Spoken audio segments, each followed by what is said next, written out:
Today I want to talk about how aces don't solve problems. And yeah, I'm trying to figure out how to put the YouTube chat overlay into OBS, and it is not helping, not being helpful. Google's not being helpful. And jokers make aces. Or jokers make problems, I guess, huh? That's what the implication is there. Grizz, would you happen to know how to put a chat overlay? Hey Slack. A chat overlay into OBS? Unless it is just the channel page URL.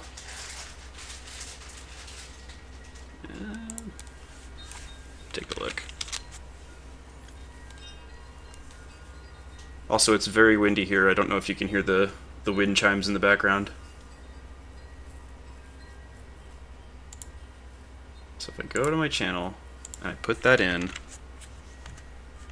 as a new source for what? Browser capture? Where's that? Browser, create new, URL.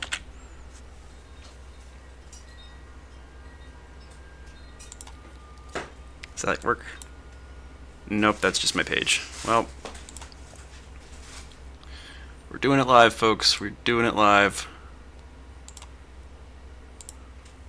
Well, I'm just going to go ahead and get started then. Probably would help to have outline up. Okay. There we go. Okay. So I'll go talk to the firekeeper here first. You are a visitor. Welcome to the lost city of Anamanda. If you seek Lord Green's exit here. And head straight yonder. If you For are chosen. a revelation shall visit you. What follows thereafter Depends upon you. Okay, yeah, and you can just reinforce Estus Flask with her. Okay, so to partly deliver on the title, because there's going to be more to it later, ACE, and I did put this in the channel description as well, but ACE stands for Arbitrary Code Execution. And that, and then also a monkey's paw. I hope not, Slack. I really don't want to get knocked off by a dragon boat, and I'm relatively experienced with that, so we'll hopefully not have that too much too much to deal with. But we'll see. So yeah, you have this idea of an arbitrary code execution. This guy should look familiar, by the way, because we fought them as one of the first bosses. But now we are much stronger. Boom. Oh, come on. Can I not?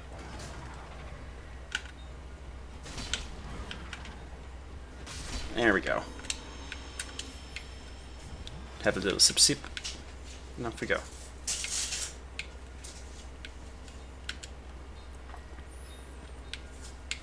Where's the lever? Is it not here yet? No, we have to go the other way first. That's right. So the idea that I want to explore today is that those arbitrary code executions, or console commands, or something like that, they don't solve capital P problems. And I'll go into more detail about that later.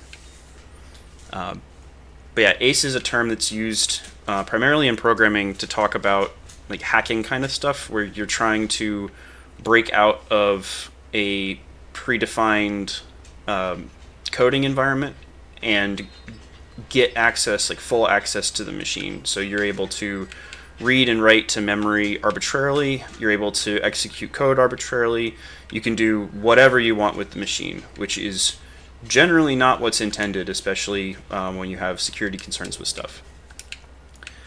So usually it's something that's described in negative terms, because you don't want people generally to have that kind of access, to be able to do whatever they want on your machine.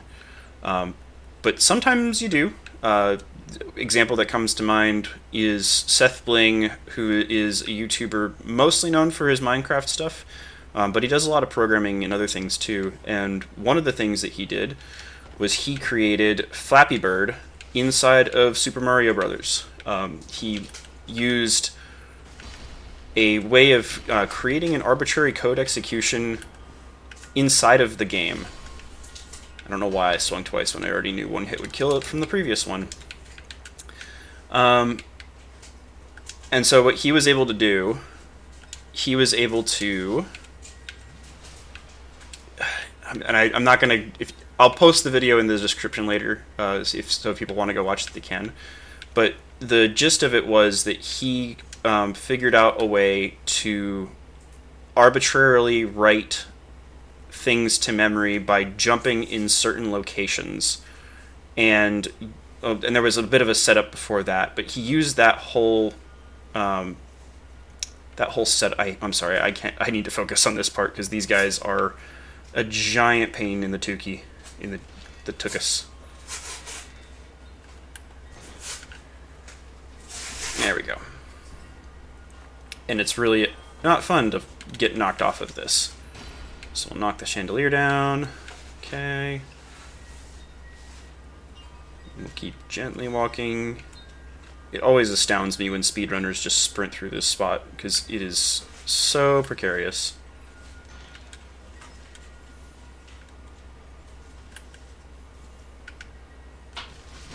And dead. Cool.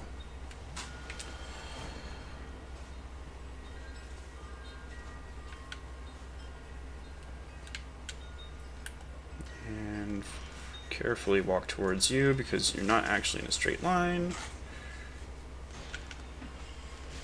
There we go. Oh, cool. Those are fun weapons, even though we're not going to be using it on this run. Oh, you want me to be able to get invaded, Grizz? I will reverse my hollowing on the next bonfire I get to. How about that?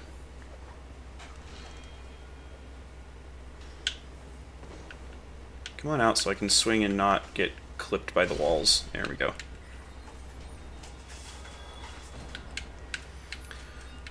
So, for the purpose of this discussion, though, I'm less interested in talking about arbitrary code executions in terms of like general hacking. I'm more concerned about using it in terms of games and in the way that people relate to games. URL from the pop-out. I'll try to do that when I switch over from monologuing to Discording. What do you think, Slack? Should I do the painted... Like, I put Ornstein and Smo into the thumbnail, so I feel like I have to fight them at least once to deliver on that. But we could try the painted world and see how that goes. But yeah, we'll see how that goes. It is for XP grinding, but there is also Priscilla, who is a fun little boss, if we want to do that. But we'll see. Okay. It's been a minute since I've been in Orlando. So we'll go back up, and we'll turn the wheel. And then we'll go down into the bottom of the cathedral. And then keep going from there. Okay, thank you, guys.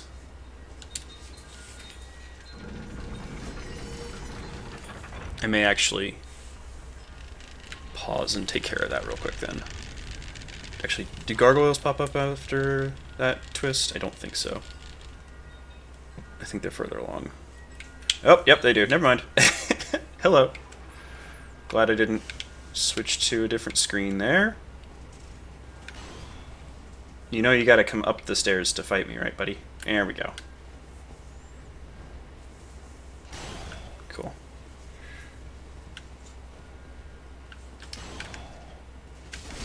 And I got the tail. He didn't like that, though. He was very upset. It's kind of crazy that that staggers me through wolf ring poise. Cool. Alright. Alright, give me 1 second and we will see if I can put the YouTube overlay.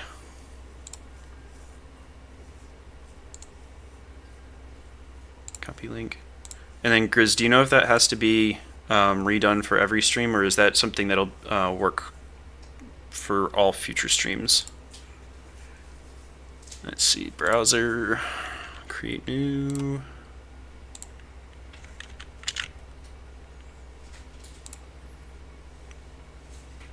Oh, cool. What's the settings on that though? Let's see. We're doing it live, folks. Properties, width, custom CSS, background color. Oh, there's gonna be a way of doing that. Hang on. You know what? We'll just leave it like that for now. It's not hurting anything. Although, how do you?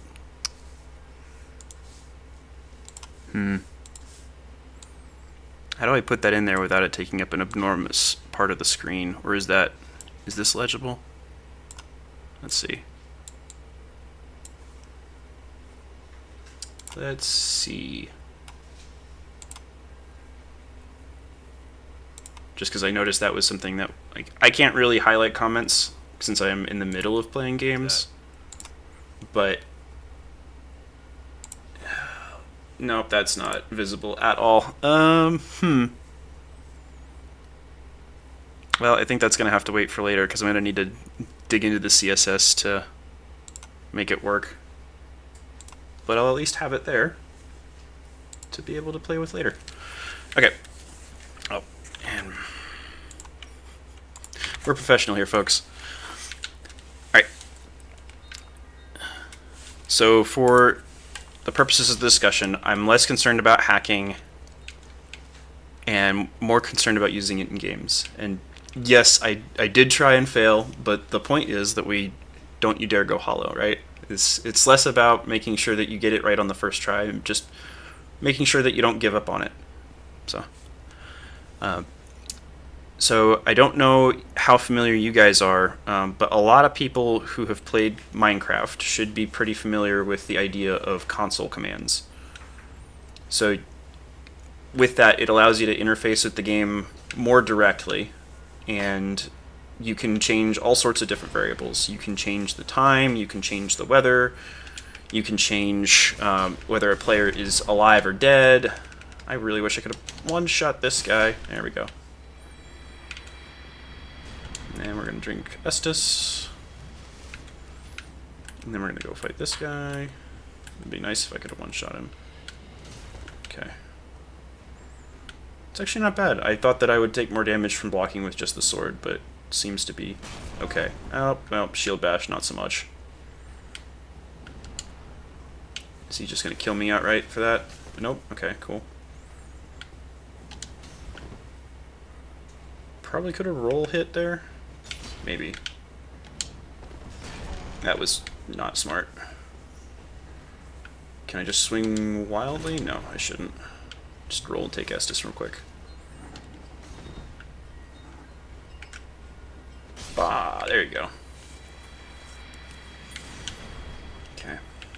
Oh, actually, let me check real quick too, because I think... Okay, so I'm over the soft cap for strength. It does diminishing returns after a certain point. So it is something to keep in mind for that. Ace is the place with the helpful hardware, folks. Okay. Was there anything else over this way? I forget. I don't think so. No. So now we get to fight the weird-looking guys.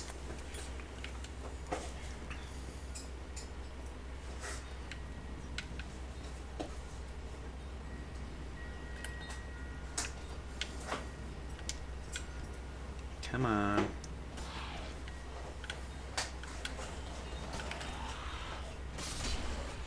Thankfully that does one shot. That's convenient. Alright.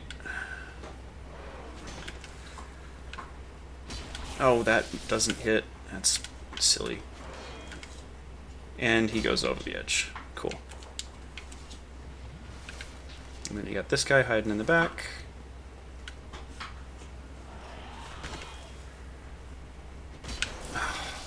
He's just spacing a little bit too far for me. I can probably just push him off though. Yeah, there we go. And I'm out of Estus. And this is going to get very interesting then because... Oh, do I need to go back? I don't want to go back. I don't want to pop humanity either.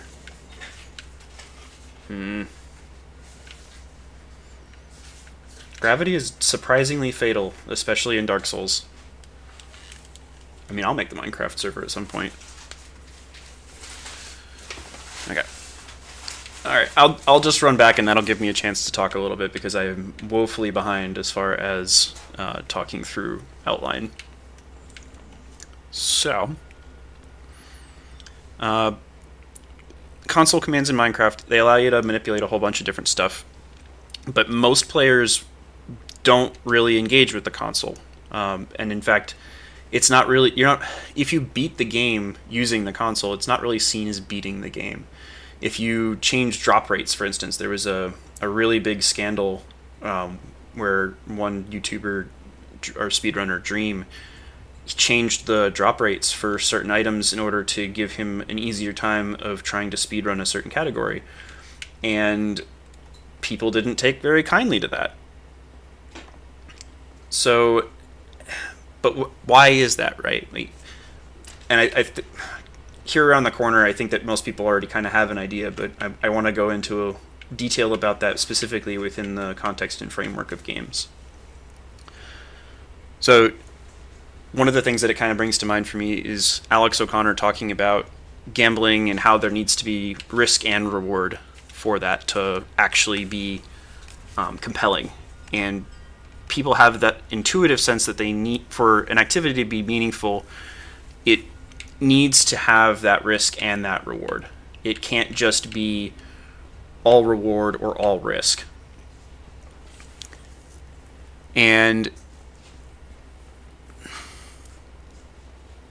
on a side note for that, by the way, Kakegurui is a really good anime. It is definitely not corner safe or approved, but I would highly recommend it. The gist of it is that you have somebody who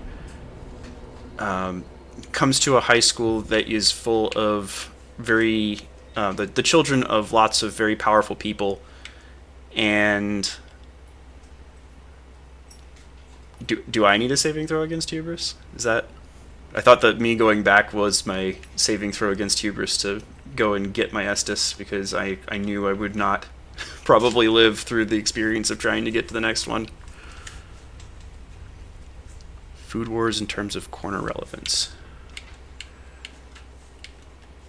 I mean, fucking Food Wars. My wife and I watched that when we'd watched it before, and we were going to go back and watch it a second time, and when we did, we saw it was like rated mature, and we were like, why is it rated mature? I don't remember it being like raunchy or weird or anything. And then in the first episode, it was the squid with peanut butter scene. Slack, you'll know what I'm talking about, and I'm not going to elaborate further. Yeah, I remembered why it was mature rated. We'll just put it that way.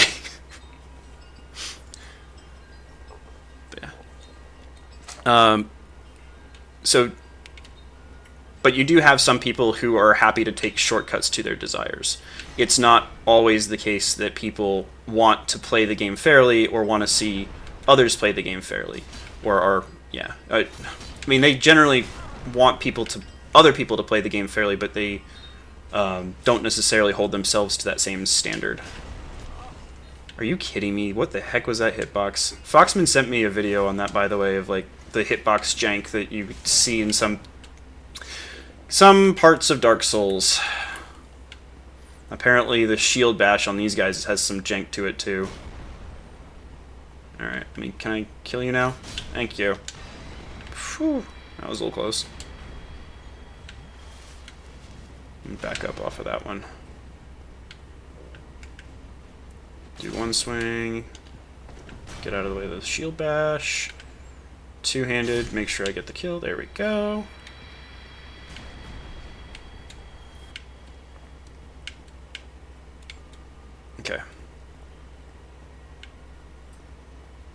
Degen weebs, you know it.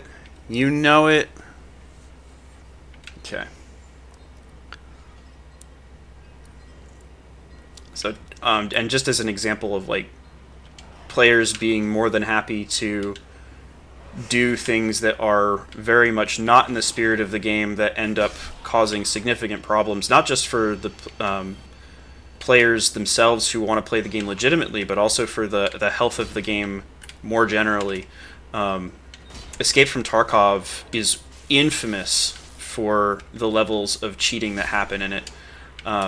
There's, I forget the exact name of the mod, but it's something like the telepathy mod, where you have people who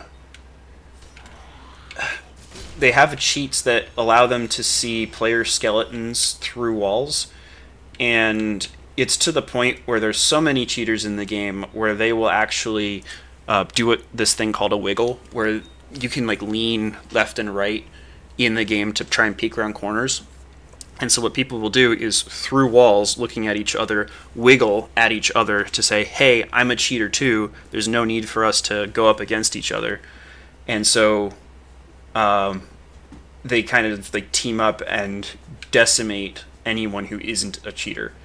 And it has been really bad for the health of that game.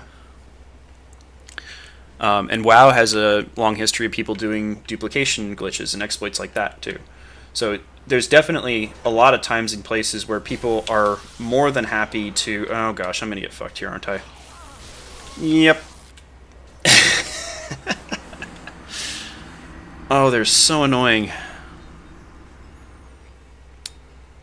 It almost makes me want to go get my pyromancy glove upgraded and try and use that instead.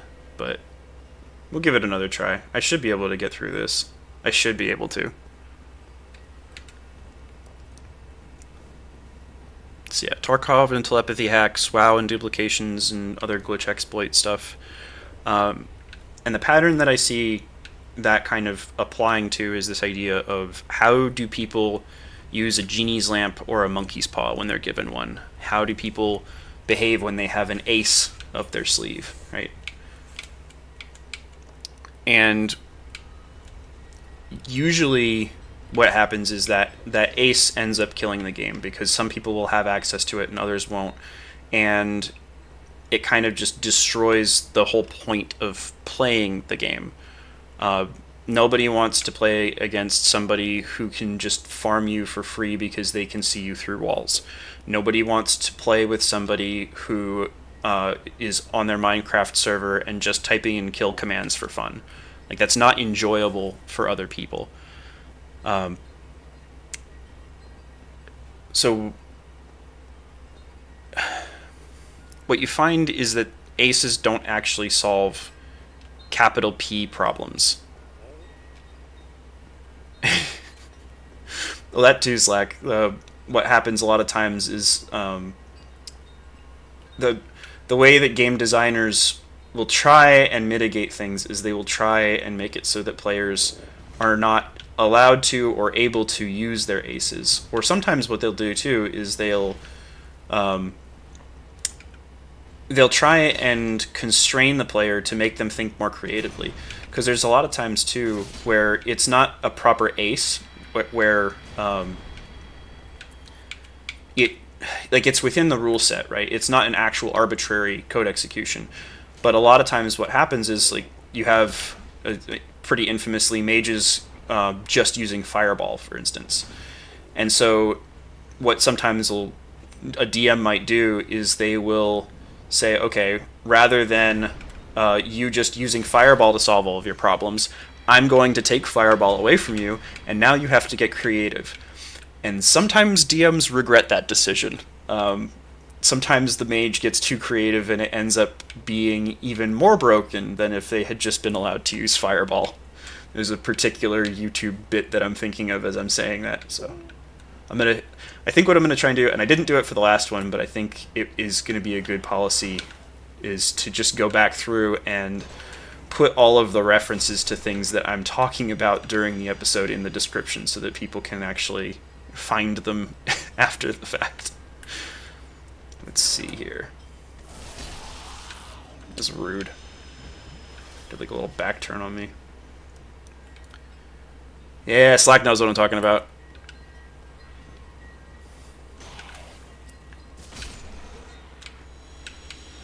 XP to level 3. That is a really good channel. Okay.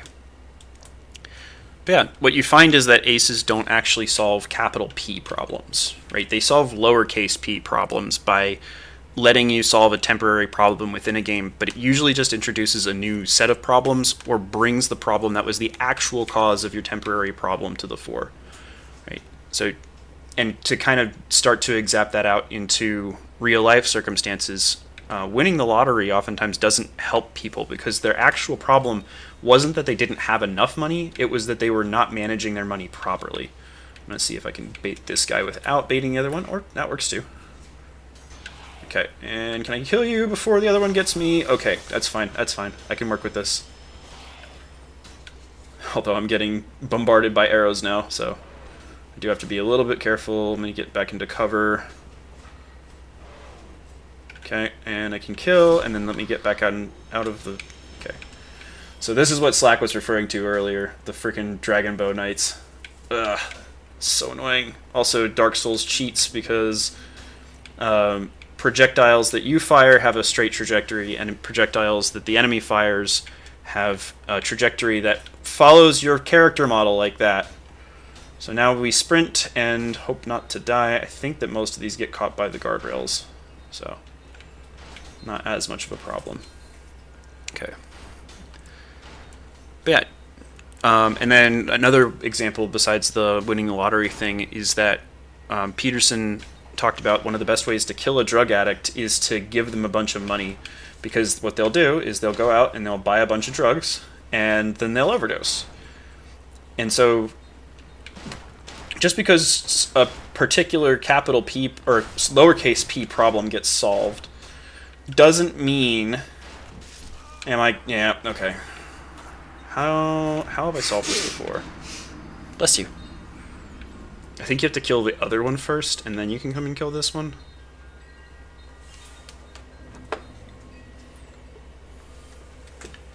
Wait, Slack, are you playing a drinking game with me where I'm the only one who has to drink when I die by dying to those guys? Let's see. Seems like those that have grown up since 2000 have made their savings throws. I think more so, but not completely necessarily. There's definitely the sort of not reciprocal. What's the word I'm looking for? Like recursive engagement with media has made it so a lot more people are at least partially aware, but I feel like that also ends up being somewhat dangerous to the way that people think about things, because they think that, oh, I know how to catch this particular scam and not get caught out by it. So what that means is that I am unscammable. And they end up falling for a lot more stuff as a consequence of that, because generally speaking, scammers have a lot more experience at their craft than you do, and just because you can see through the first layer of their scam does not mean that you actually understand the full picture of what's going on, and all they really need is for you to start voluntarily participating, and then they've got you, because they know what they're doing better than you do. If you want to mess with scammers, you leave that to the professionals or work to become a professional. Don't just go in and try and do that blindly. It does not work out well for people. And I'm not saying that winning elections doesn't necessarily help. The thing that I'm trying to get across with aces not solving problems is that you can't... Well, and hang on. I actually, this is a good segue into the next point. You generally what happens is it just changes the metagame, right? If you bring out some sort of arbitrary code execution or any other glitch or bug, what ends up happening is that if it doesn't kill the game, then what happens is it generally gets incorporated into the game, right? So, for instance, one of the really interesting examples to me is there's a champion in League of Legends called Riven who relies very heavily on animation canceling. And she's actually balanced around that animation canceling in a way that she wasn't when she was first released. So when they first released her, they were expecting a certain level of like damage per second that you could pull out from her skill set, her toolkit. And what happened was people realized that a lot of her stuff was very animation cancelable. And I don't know if that's the correct term, but that's the one I'm going with. Oh my gosh. You gotta drop the shield to get the stamina. That hitbox is bullshit. I do not agree. Okay, can I get in before he... No, he's gonna turn and face me, but that's okay. I can do this. Perfect. Okay. And now I completely lost my train of thought. Oh, Riven, right. So what happens a lot of times is if somebody finds an exploit, if the game developer is doing their job well, a lot of times what will happen is they won't outright ban the exploit. They won't make it so that whatever's going on or whoever is doing that thing is not allowed to do it anymore. If it increases the skill ceiling, if it makes it so that the game is more interesting as a consequence, then oftentimes what they'll do is they'll leave it in, but they will balance around it, which is a little bit frustrating because then somebody who is new who wants to play that, I'm gonna die. No, I'm not. Cool, because there's a 19k bloodstain sitting over there, and I'd really not like to drop it. Also, the core of PvE rating difference between Final Fantasy XIV and WoW. Add-ons were permitted in WoW and forbidden. Yep. And that was a big thing with WoW of like why, because people were complaining about how WoW had become for a long time, and then oh my gosh, that's frustrating. Can I please just push him off the edge? Yeah, there we go. Cool. Because people were complaining about how WoW had evolved over the years, but then when WoW Classic came out, they started doing the same add-ons and oversimplified the game for themselves all over again, and it defeats the purpose. Like, if you're trying to actually have fun and engage with the game, being able to trivialize a dungeon that's supposed to require a lot of very detailed teamwork and a lot of timely coordination between people. Like, there's one in particular that comes to mind where there was like and I haven't played it, this is just me having watched YouTube videos about this, so take it with a grain of salt. You would have, like, every player would have to go to a certain spot, and you would have to do so within a certain period of time, and what the add-on did was it made it so that it deliberately assigned people that, okay, you're going to go to this one, you're going to go to this one, you're going to go to this one. And so it made it so that there was no communication required. You just had to go where you needed, where the game or the add-on told you to go, rather than having to actually have teamwork and coordination between you and the other members of your guild. And yeah, I forget which developer it was that said it, but there's a famous quote that if you give players the chance, they will optimize the fun out of a game. There we go, double kill. Alright, and we're going to go up, and we're going to kill the left Silver Knight first, and then we're going to go over and kill the right one.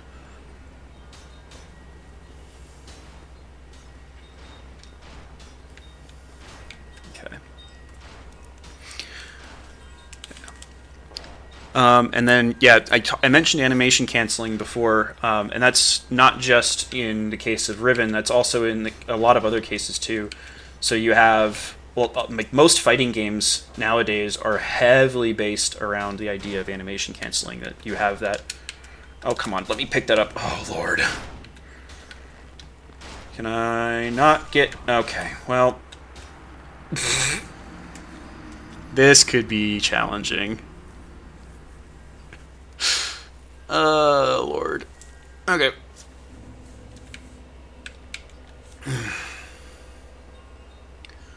Obedience to the AI overlord is cooperation and cohesion.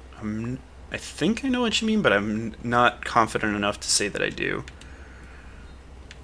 And I don't think that we're optimizing the fun out of TLC, or at least, well, if we keep navel gazing as much as we have a tendency to, then maybe. But I think that the thing, as long as we're continuing to try and actually make new things and actually talk about things, like, not necessarily new things either, but just revivifying the dead old things, right? Going back through and saying, okay, what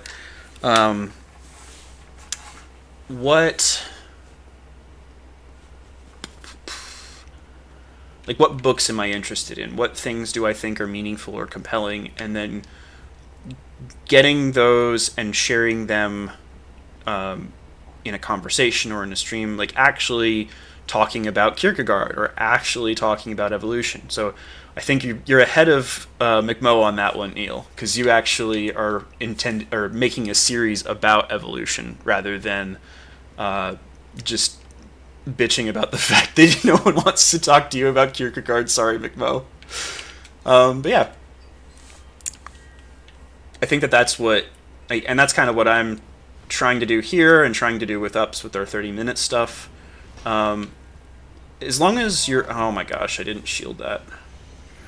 As long as you're taking the time and effort to actually create things and actually try and have conversations with people. And that hit his shield, so it didn't do any damage. Is the other guy coming? I'm going to just swing away and get out of the way in case he is. Nope, okay, he's still standing over there. And I will drink a little bit of Estus before I go and fight him. Probably could have swung up the backside of that. Okay. Do I get the kill? Nope. Oh my gosh. Well, at least I didn't get hit with the full brunt of it. Okay. I just don't want to get schwacked. Okay, that was a little bit lucky. Not completely lucky, because I kind of knew he would have an opening there.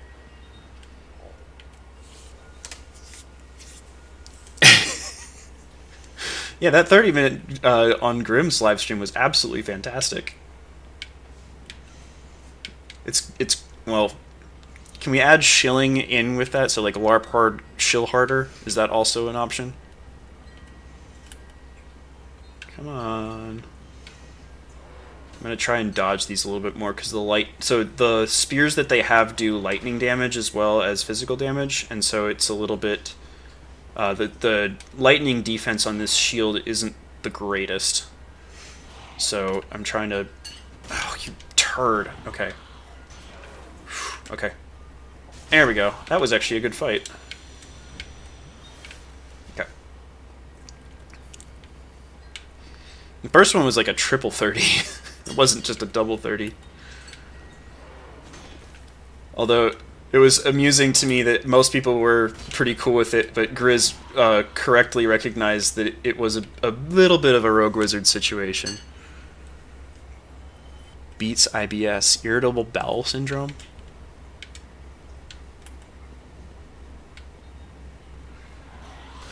Okay. Okay, and he jumps off. Turd burgling bungholer. Okay. And then, okay, so this is kind of the last major section of my outline, and then I will take a pause and bring people in. So the most compelling use of aces that I can... Okay. I'm moving. The most compelling use of aces is to actually just go and create games, or at least that I've seen. And I mentioned before that... Come on, you. Gosh. Can I just run back up this a little bit? Can I bait them, or is that not a strategy? Okay, he gets stuck. Cool. Well, I can run and I can swing... Okay. There we go. That'll work.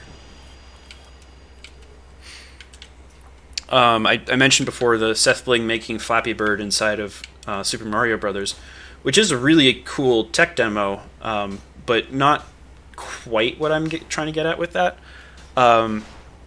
Just some other examples. So Minecraft mods can reshape the game into something completely different. Like Feed the Beast Minecraft is a completely different game from vanilla Minecraft, and in a really good way, in my opinion, too. So it's not just... Okay, let me space out a little bit, and then I'm going to try and not die. Okay, I'm going to get hit there. Can I get out of the... Oh my gosh. Am I actually stuck on this? Holy crap. I don't remember it being this difficult to get through. Maybe if I rush the one and then do like my running swing, that might be the way through. Okay. Every time Ryan dies to the Silver Knights, take a shot. What's the next symptom after fecal fixation? I don't think I want to know. Okay, but yeah, like Feed the Beast makes Minecraft like a completely different game. A lot of people like to mod games to make them significantly harder. I had a hard time trying to get it to work, but Subnautica has a pretty famous one where towards the beginning of that game, the ship that you crash land on, the reactor blows up. And so one of the many things that mod does is it makes it so that once it blows up, until you repair it, the atmosphere is irradiated. So you can't actually breathe the air once the ship blows up. So before that point, you have to have at least made a like one of the surface air modules. And so it puts kind of a timer on you in that front. It makes it significantly more difficult because now you can't really go up and explore, at least until you get the radiation suit. And it's fun, right? It adds another... it's not breaking the narrative of the game. And I think that was actually something that I wanted to talk about that I kind of skipped over. What's the point of creating the game, and why is it that people hate those sorts of like arbitrary code execution? Okay, I was trying to get out of the way and that did not work. Let's get out of the way before the other guy comes on me. Yep, there he is. Okay, I need one of you to back off because I don't want to fight both of... I wasn't targeting on him. That is much farther than I'm used to you guys coming down here. I'm just going to let you go back up first. Probably both. Probably getting worse through the monologue and with Dark Souls. Okay, where was it that I wanted to talk about that I skipped over apparently? Let's see.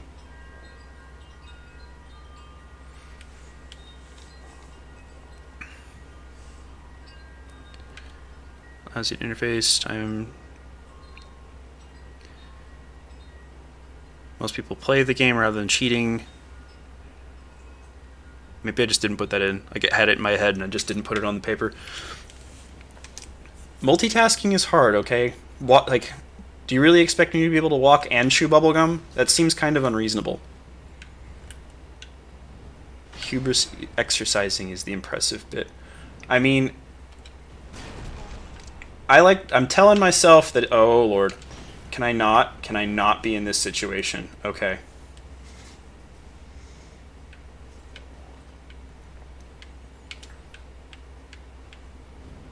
Okay, I did not think he had that reach. Oh my gosh. I might actually just be getting worse as the play goes. Let's see.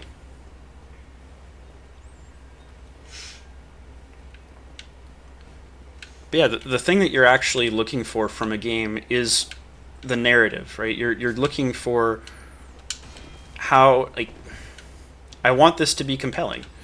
And where those arbitrary code executions or the console commands, because if someone wants to make a game, right, then they are using that power of that arbitrary code execution, but they're doing so in a way where they're actually creating something that is compelling and that people want to play and engage with. Ooh, synchronized swinging. Very pretty, at least for the first one.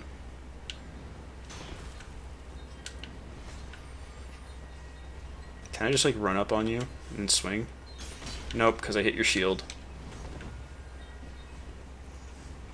I don't know why these guys are not... Oh my gosh! Not cooperating.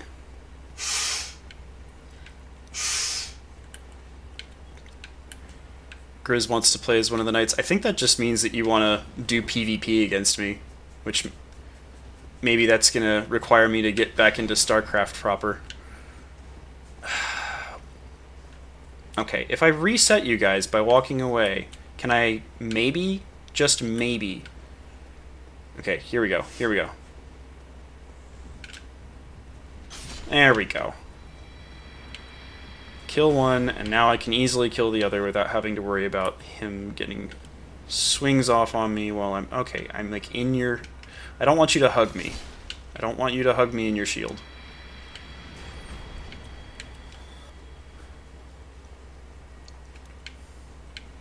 I'm glad that you find my incompetence amusing, Slack.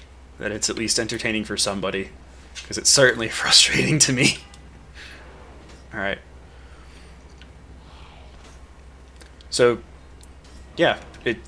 The way that if you find an arbitrary code execution, you should understand that just trying to use it or to spam it or whatever people tend to do with monkey's paws and oh, please don't kill me. Oh my gosh. They're guarding the greatest chest in all Dark Souls. I see that you are a certain kind of man, Slack. But yeah. And I mean, Neil does that a lot too, right? With game development, you're basically using arbitrary code execution to create a game from scratch. So the way that I'll kind of finish that off is like aces may not solve problems, but they can introduce new ones. And sometimes they're better problems to have than what you had before. But you got to make sure that you're using it like a genie lamp and not like a monkey's paw. Because there's a lot of times when someone wishes for something and then they get unintended consequences from that wish. So I think with that, I'll go ahead and open it up so that you guys can mock me in voice chat for my own incompetence. Let's see. Let me jump in. Let's see. Joining the Magic Conch. And today, I'm actually going to try and do it. Let's see. Can I share screen? Stream Dark Souls. Go live. We'll try and do it. Oh, it's Nitro. Let's see. Close that. So I can do 720 at 30 FPS. We'll just do that for now. That's fine. And we will go live. And click that. And go to OBS. Switch scenes. And there we go. Except that's gonna... Oh, gosh. Am I not going to be able to do this the way I wanted to? Hang on. If I have... So I have to have Discord up in order to do that, in order for it to play. And then I did want to turn on camera. But yeah. If any of you guys want to jump in the chat, welcome to join me.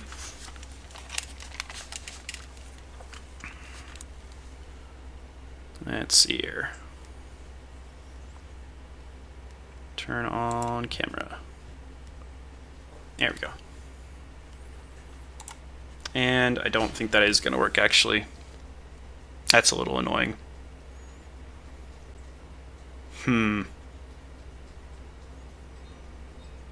Well, technical problems to solve later, I suppose. For now, I'll just go ahead and continue streaming it as this scene. and we'll work on it from there. It's a work in progress. Yeah, interested to hear other people's thoughts about that, like, because that's like I've had that kind of an idea in my head for a while of like monkey's paws and being careful what you wish for, and even to a certain extent being careful what you pray for, because you just might get it. And it's, I think, something that people don't really understand a lot of times, is that maybe there's a reason that you don't have the thing that you are asking for. Maybe there's a better way of approaching a problem rather than just getting something. Oh, come on. Okay, I was at least able to not die on that one. Let's see, back up a little bit, drink. He's going to shield bash because he's trying to get in range for it. Yep. There we go. Much smoother than the last time. Yeah, I might be able to do that Slack as far as like Discord overlay with the game. Hi, Kelly. But I don't want to do that in the middle of... Okay, that was a dumb second swing. For some reason I thought he was in range. Can I help you? I can't pet you right now. I'm playing game. I can pet you while I'm talking with people, but not like this. Can you call her over and pet her, please? Mrs. Pilotson. Mrs. Pilotson, can you call her over and pet her? She's being a pest. Huh? Can you call Kelly over and pet her? She's being a pest. Oh. Kelly. What are you doing?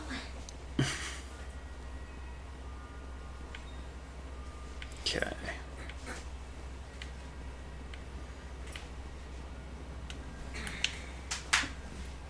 Let's see. Oh, I baited the other guy up too. That's annoying. Okay, killed you. Dodged back out of the spear range of that one. Oh, come on.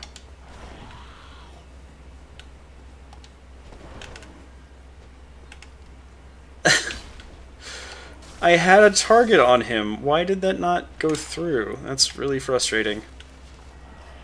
Back up. Roll, and can I... There we go. So what I was trying to do there was like roll and then push... Or, hang on. Roll and then strike.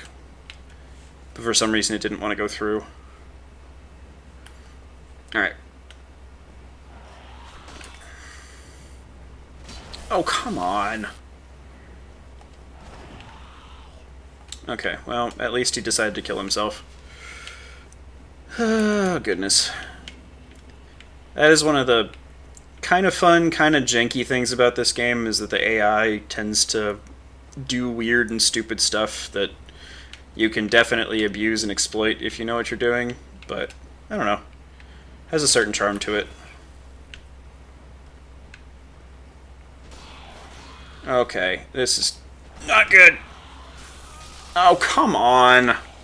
And Afriel dies Again.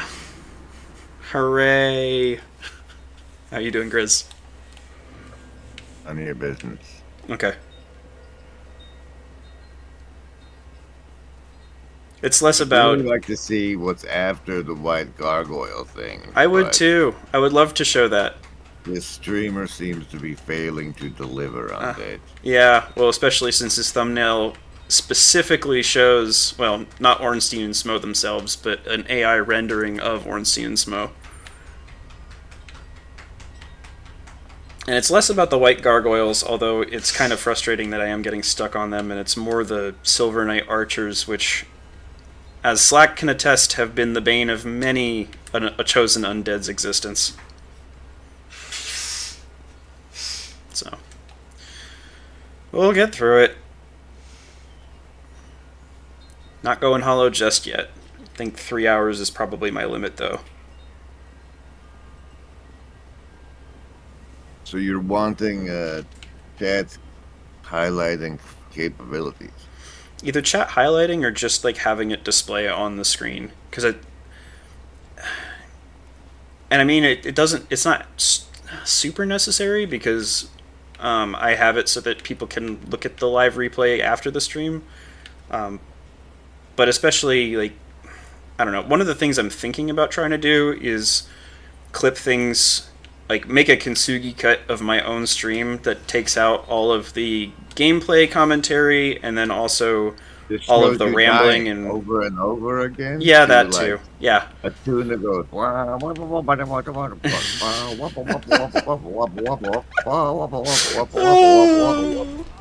Just like this string of deaths from each stream. That would be so Just the Benny Hill theme. Be a good time. Oh, come on. He moved his shield right as I swing. That is not okay. Come on, you. Come play with me. Come tango. I'm coming with my funky hitbox, baby. Mm-hmm. And of course I hit the shield, so okay, that's not the way I Oh, want do to you like my little hop there? I made a little hop. Ah. Now I go to stab you with X. No, wait, shield pop. Aha, fool you. Come on. Oh no, my Come on. ankle. Little ankle bite. Oh, I'm gonna. Come I'm on, actually buddy. gonna get fucked here. Oh no. Okay, he didn't come up. Can I swing it again? No, Where's I was my under his partner? guard, but no. Oh, look at so nimble. You see my big hop bastard. Mm-hmm. You'd think they would be a little Right. bit slower, but they're Pick up that capable of bastard doing boy, quite a yeah. bit of. Okay, I was under his guard. That should not hit. Fucking jank ass hitboxes. There we go. Hey, I saw where you hit me. Right in the booty. The slack just smacked you down. There's a nice little set of rooms with a bonfire and then a run to the best bosses ever. Yep. Which I might also try and fight Lautrec too. So we'll see. The nudist Dex.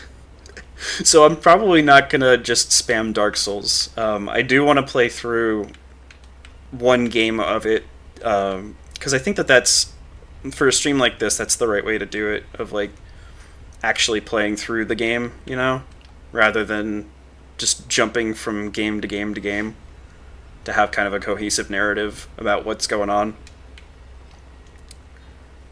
But I don't want to like just play the same game over and over again. I think that would be one, not very interesting to watch for like I mean there's plenty of streamers that do that for speedrunning purposes, but it's not really something that I'm interested in, especially because I'm not nearly good enough to be doing that. And I'm more interested in the story aspect of stuff anyway, and of like how people are engaging with games and then exapting gameplay ideas into their own lives. Can I help you, Kelly? You were petting me before when you were looking at the rectangles, Daddy. Why aren't you petting me now? Nudist Dex build in any game like Undertale. I mean, technically you can do a nudist build in Undertale, but it's not really a Dex build. Okay, I'm just gonna tank that. Somewhat intentionally. It wasn't completely on accident. But yeah. I don't know, what are your thoughts, Grizz? Am I talking nonsense? Is there something to the idea of arbitrary code executions or console commands and how those interplay with how people think that they can solve their problems in life and what that actually has as a consequence when they try to utilize it? Like when people think that taking ayahuasca is going to execute an arbitrary command over their life. Yeah, or when they think that either that they'll be able to execute an arbitrary command or that they're going to invite something in that can execute that arbitrary command for them, which is maybe even more dangerous. There we go.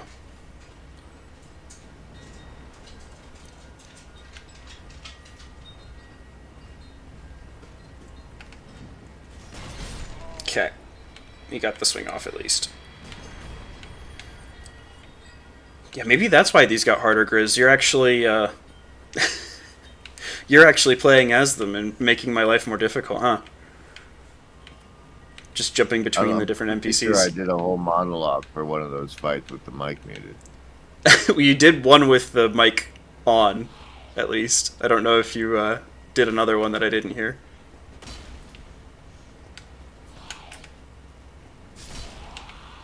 Let's see. Oh, my spleen! Just your spleen.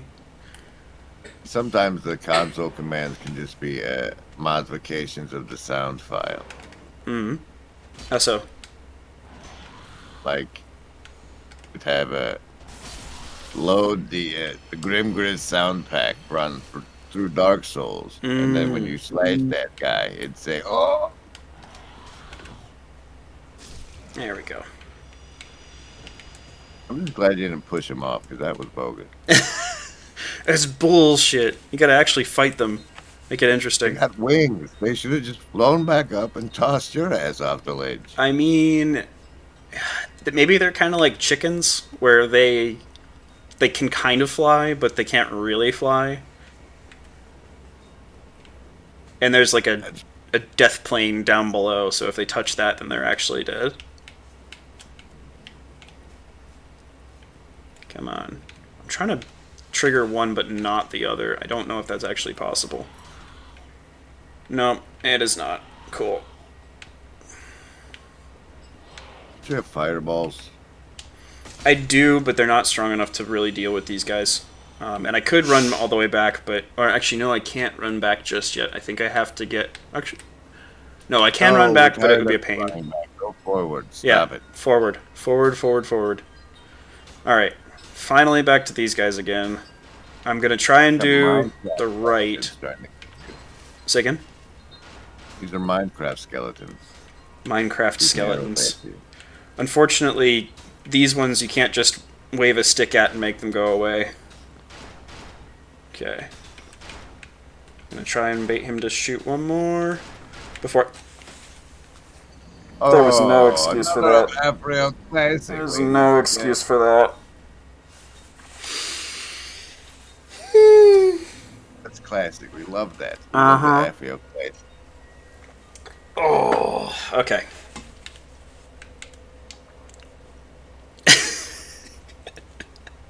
We're getting to Ornstein and Smoke, gosh darn it. I got 2 more hours. I can do this.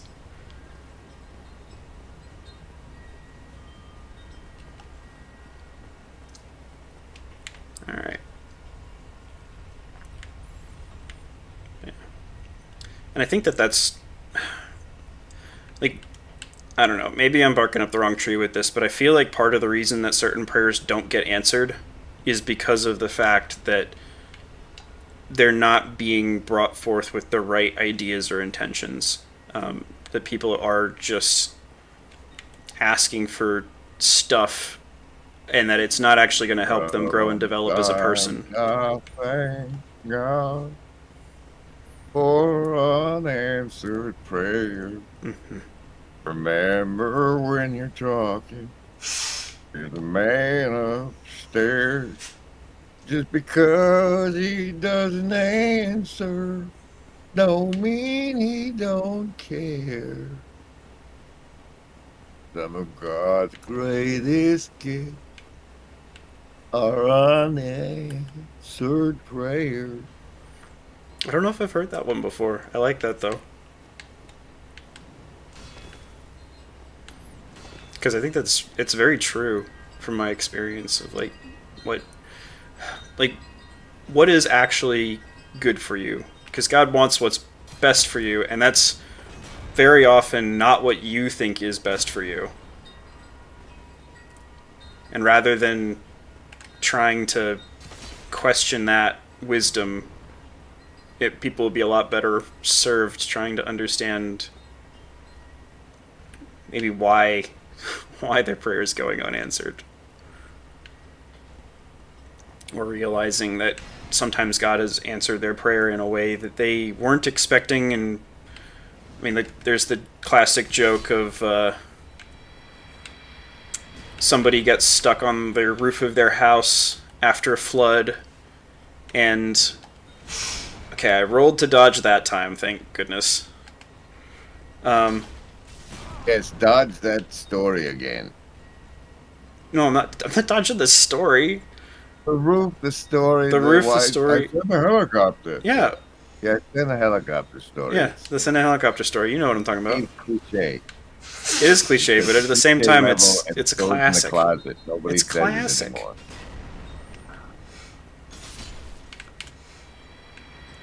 If God exists, how bad thing happened to me? Yeah. I don't know, it just seems like a very facile understanding, like this idea of if hell is eternal conscious torment, then heaven must be eternal conscious pleasure, and so that means that God wants to just make me feel pleasure all the time, and that there's no other possible understanding or interpretation. And it's like, that might not be the case.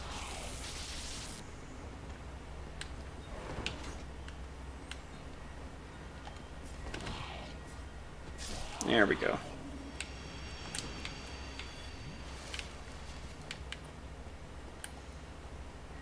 Alright, come here, you. I don't think you've monkey pawed enough in this lecture. That is true. And why don't you just do like Foxman and record a good run of you playing through and then just talk over it instead of actually playing at the time? I mean, if I'm being honest with myself, partly because live streaming is a lot of fun. And I don't know. I kind of enjoy doing the more rough way of doing this. And if I was going to do it the way Foxman does it, I would probably have to do it the way that he's doing it, which is you record the gameplay, and then you actually like plan out and record a couple of takes of well thought out like recorded stuff. Yeah, talking shit to a recording is a lot less fun. I mean, yeah, why do you live stream instead of doing recordings, Grizz?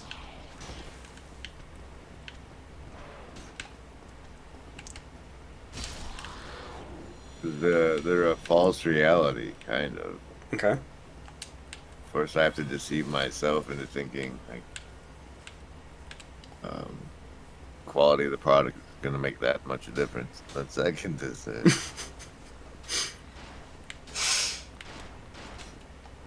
like you get to see 1 hour of my 8, but I'd rather just share the experience. Mm-hmm. Save us both. Save myself 6 hours, and have people there with me. Mm-hmm. Are you? The April special. The April special. Fall off to his due. You died.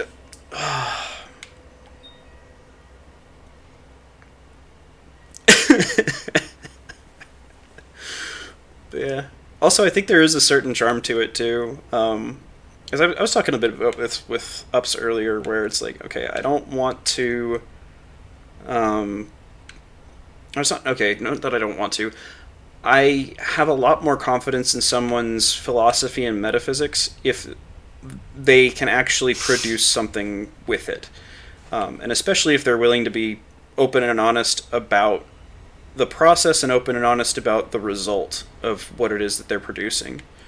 And I think that's part of what I'm trying to do with this. It's like I don't want to hide the mistakes. I don't want to hide the imperfections, because there is a limit to how good I am, and I don't want to mislead people by giving them the impression that, oh, look how good I am. And I know that most people would prefer to just watch someone playing something well.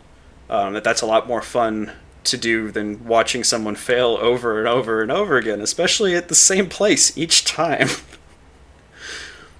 But the reality is that that's kind of what you have to do in order to get to the point where you can actually play compellingly and play well, is that there is a certain level of failure that you have to go through. And I don't want to cut that out, especially not for the sake of trying to garner subscribers or make something look good. And that's something that, like, I'm not 100% sure about one way or the other. I think that there's definitely a case to be made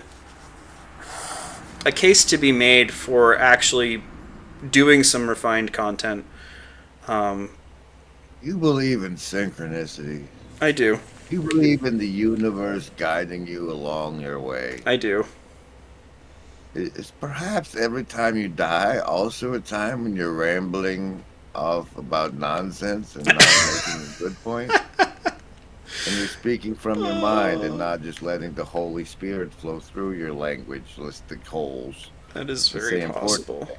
Well, and I've The definitely... universe punishes you by making you die in the video game. So what... Maybe that, eh? Maybe, but then what is the answer, right? Like, I know I need to stop bitching quite so much, because that's something that I realized... I had a deeper realization of it recently, where it's like, okay, I need to stop complaining so much. I need to have a greater degree of gratitude about things. But... And maybe I just stop worrying so much about poisoning other people's minds, because I'm not... What was the point you were trying to make about the console commands? Like, you're a different kind of person if you're the type that uses them, but then some people use them to make games that are better. Well, yeah, and it's not... It's a tool, right? It's not something that's inherently good or bad. It's something that... it's your relationship to the tool that is the important thing. How you play the game. Yep. Well, and not just the game as it's currently constructed, but understanding that there's, like, layers of this thing, so that you can, by playing the game, change the game. Like, that's the big point that I want to get across with all this stuff, is that co-creation aspect.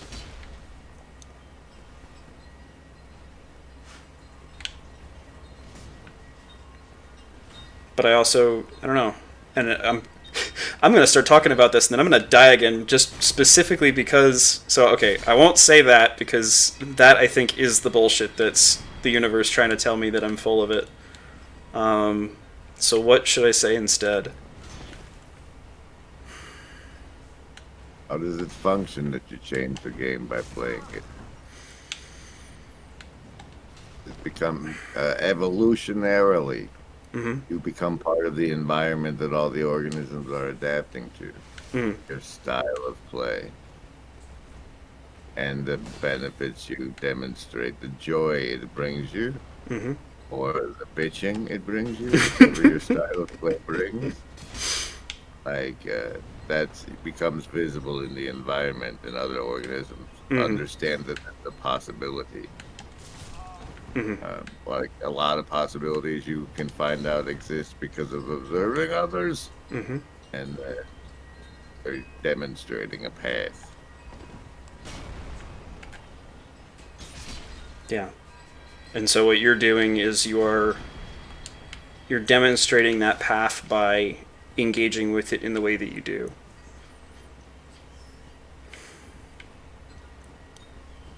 And you're demonstrating that path, to other people, but you're most importantly demonstrating that path to yourself, because that's what you're really reinforcing over time. Yeah.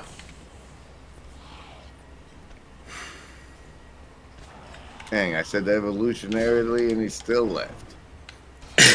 I think he was probably already gone.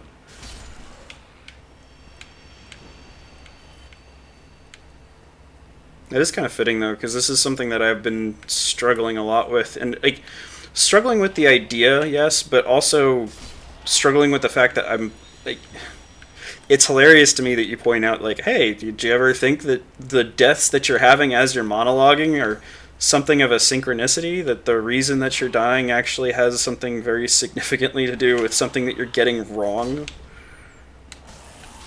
Well, it's like stuff Foxman does on purpose. Like Mhm. at the at that one point in his monologue, he's like switching to hope, and it's right in the video game when the airship is coming down. Mm-hmm. And he's probably not even consciously doing it. It's just one of those subconscious things. But it's also one of the like, you're manifesting that reality where if you are engaging in a more hopeful, playful way, oh, am I gonna? Yep. So it's not that. It's not just. Wrong about that. Well, it's not being blindly hopeful. I think that was the mistake, right? Because that's exactly what I did there. I was blindly hopeful that they wouldn't wind up an attack that would land as I was coming at them. So you can't have blind hope or blind faith. You have to approach it with care and with caution and understanding the possibilities of what it is that you're going up against. I think that's what it is, at least. But once you click the referral code to pay StreamYards ever, if you upgrade, my referral code available in the descriptions of the videos and lives. There's like you have to pay for a certain tier to get a second camera, or what have you. But you can use OBS as a camera feed, and then like do the comment overlay via StreamYards. Okay. I think that there should be a way to do that with this as well. I think that part of it might just be that I'm not doing a high enough DPI display for what I'm playing. Also not helping the fact that Dark Souls... Well, there's probably a way to do it not in windowed mode, but I prefer to have it in windowed mode anyway. So it's slightly less resolution than what it would be for a full screen. Yeah. So you can't have blind hope, blind faith. You have to have what's the phrase? Compassion informed by wisdom. The green ray informed by the blue ray. Inform.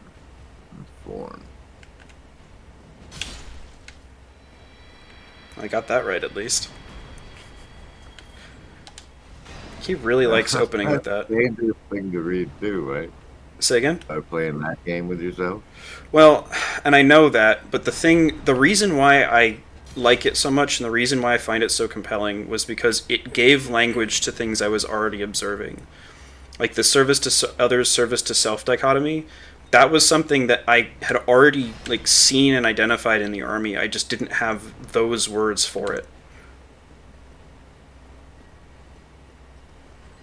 And that's I do approach a lot of it with a healthy degree of skepticism because I know how dangerous it is to blindly believe in that kind of new age BS.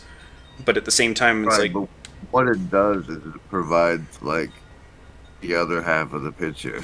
Yep. Because all you hear is here's how you be good. Right. Yeah. It's here's the right path. And then you see out in the world all these people clearly following some other path. Right. And no one explains what that path is. And the tendencies that leads to it. I mean, the age-old path. So you have to. It's like a blind spot. It seems. Yep. Very much Not so. for those that aren't ready to afford it. Right, but even those who have become aware of it, that's something that I've noticed in particular is this, okay, I was shielding, that's really stupid. Okay, there we go. So even those people who are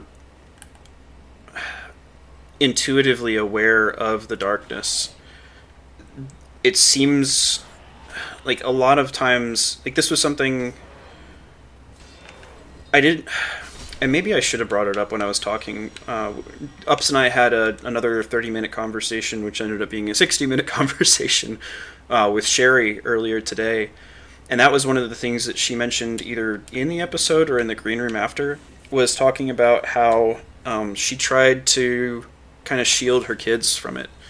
That she knew, like, they wanted to go and be part of the youth group of their local church, and as they were doing that, like, she knew the kinds of difficulties that they were going to face, and didn't really want them to have to go through those sorts of things. And I think that that's a really misinformed way of being, especially because I was kind of one of those sheltered kids in a way. And Well, it depends on whether or not the kids in the youth group are getting molested, right? I mean, that's true too, but like, even if they're not getting molested, people are shits. Like, that's the whole, like, if you buy into that new age BS, the whole point of this existence is to polarize between negative and positive, and so, like, your people are going to be doing that stuff. Like, they're going to be, as they're trying to figure it out for themselves. Okay, let me focus up here. Okay.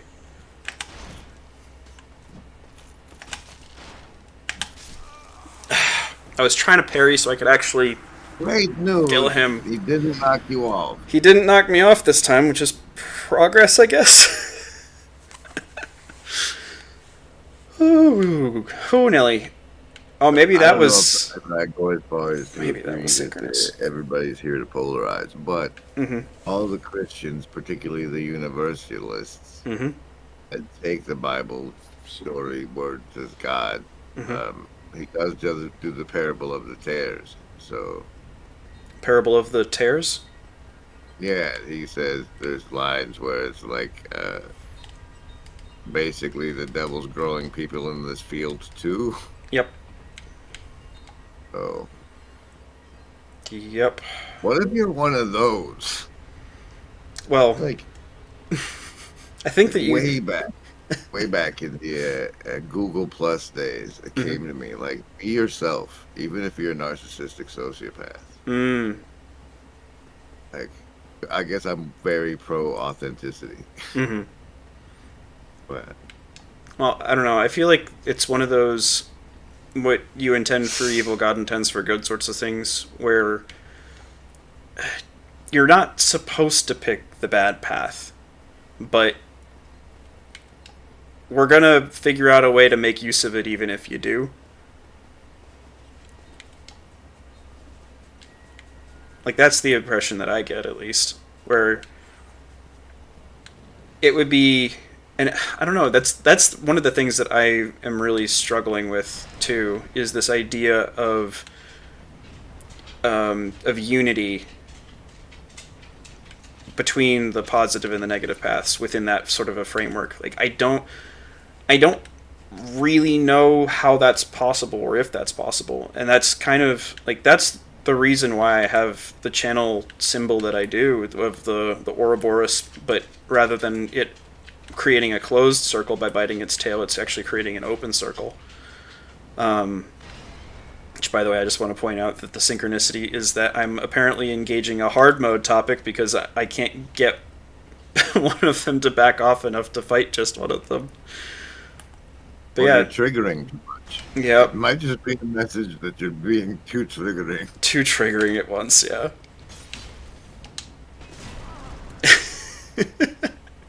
Get shield pounded into the stone. But yeah, I don't know if you will develop it, but I have this be careful what you talk about, because mm-hmm, like ears to hear will limit your reach, yeah, right? If you'll be that you're speaking too disharmoniously. mm-hmm. Well, and the thing with that too, I actually, I don't know, and this is the hard part for me. Well, maybe not hard part for me, but the hard part that I see, especially with some folks in the corner, is there's this intense desire to spread things far and wide, to share the love that we're finding with one another to as many people as possible. And I mentioned it on McMo's stream last night. I think that the right approach is to have that dispassionate attempt to share information with those who are willing to listen, and that the attempt, if it reaches one, reaches all.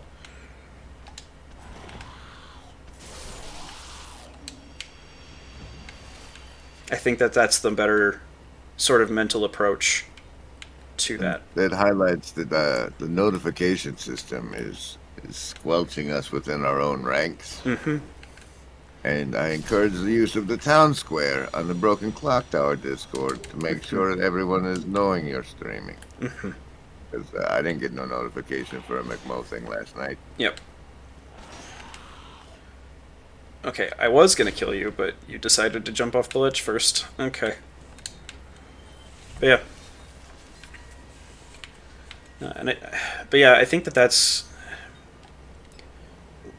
part of my hesitation too. With like, do I actually want to try and optimize or make this more coherent, more salient to people? Is like, how much of that, if I lean into it, is me genuinely just wanting to share this more with other people versus how much of that is me narcissistically wanting to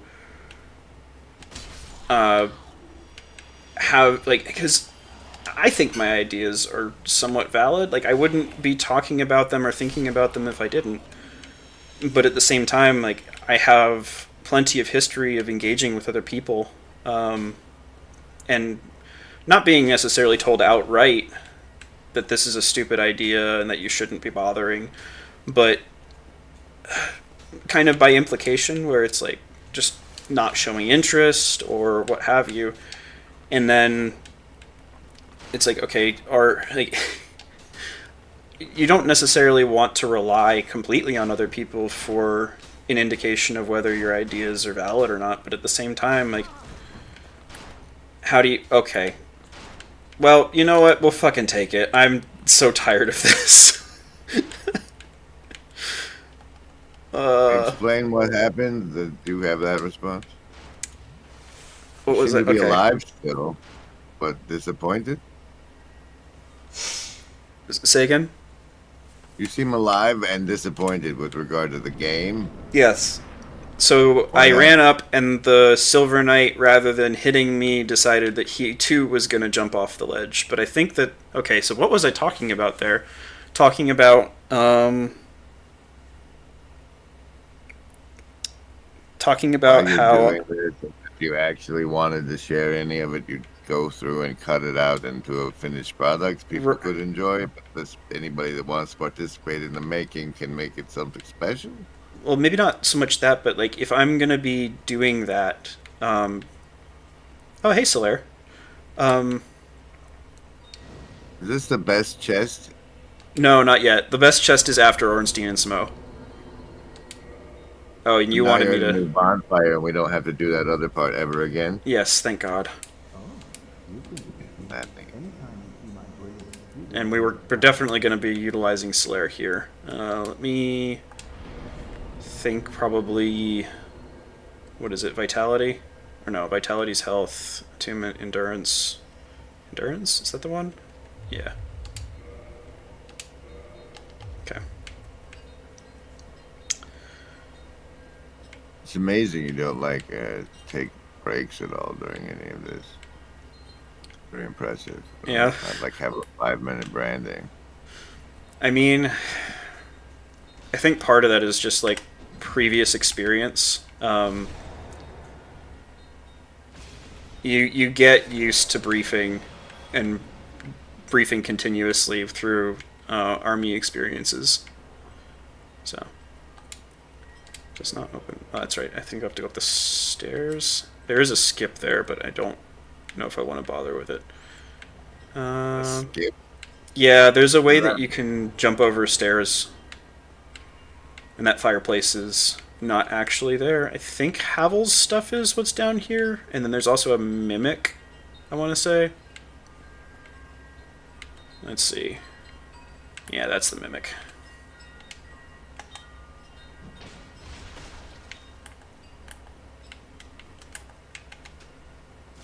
There we go. Oh, you're not dead yet. Oh, wow. Got a lot of health.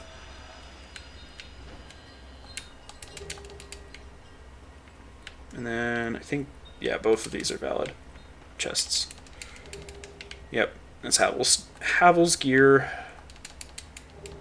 Or his tooth and his great shield. And then are these his armor? You're gonna Yeah. change your shield now of the 47 shields you're magically carrying?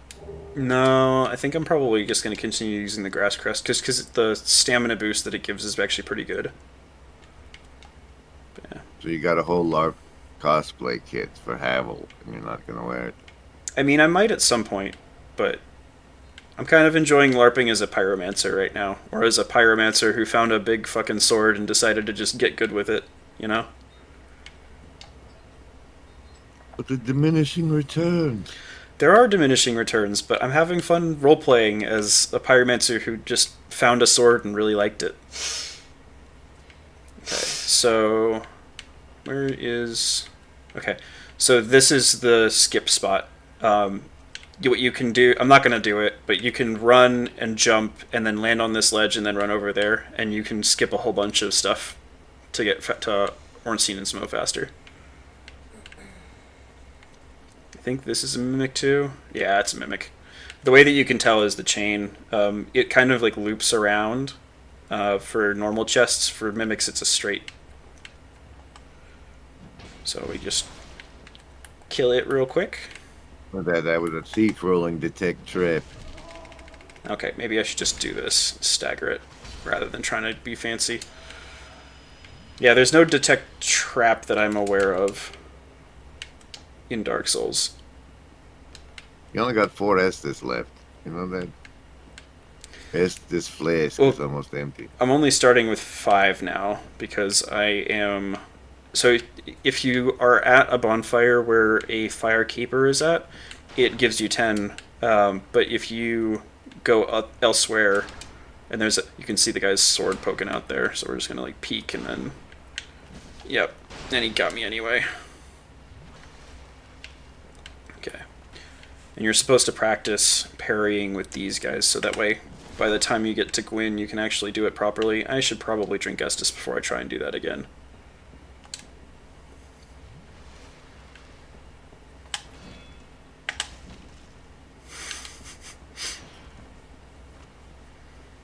Can I get out the door? Nope, I was in the wrong side. Okay, drink. Try not to die. Let me just go for a backstab instead.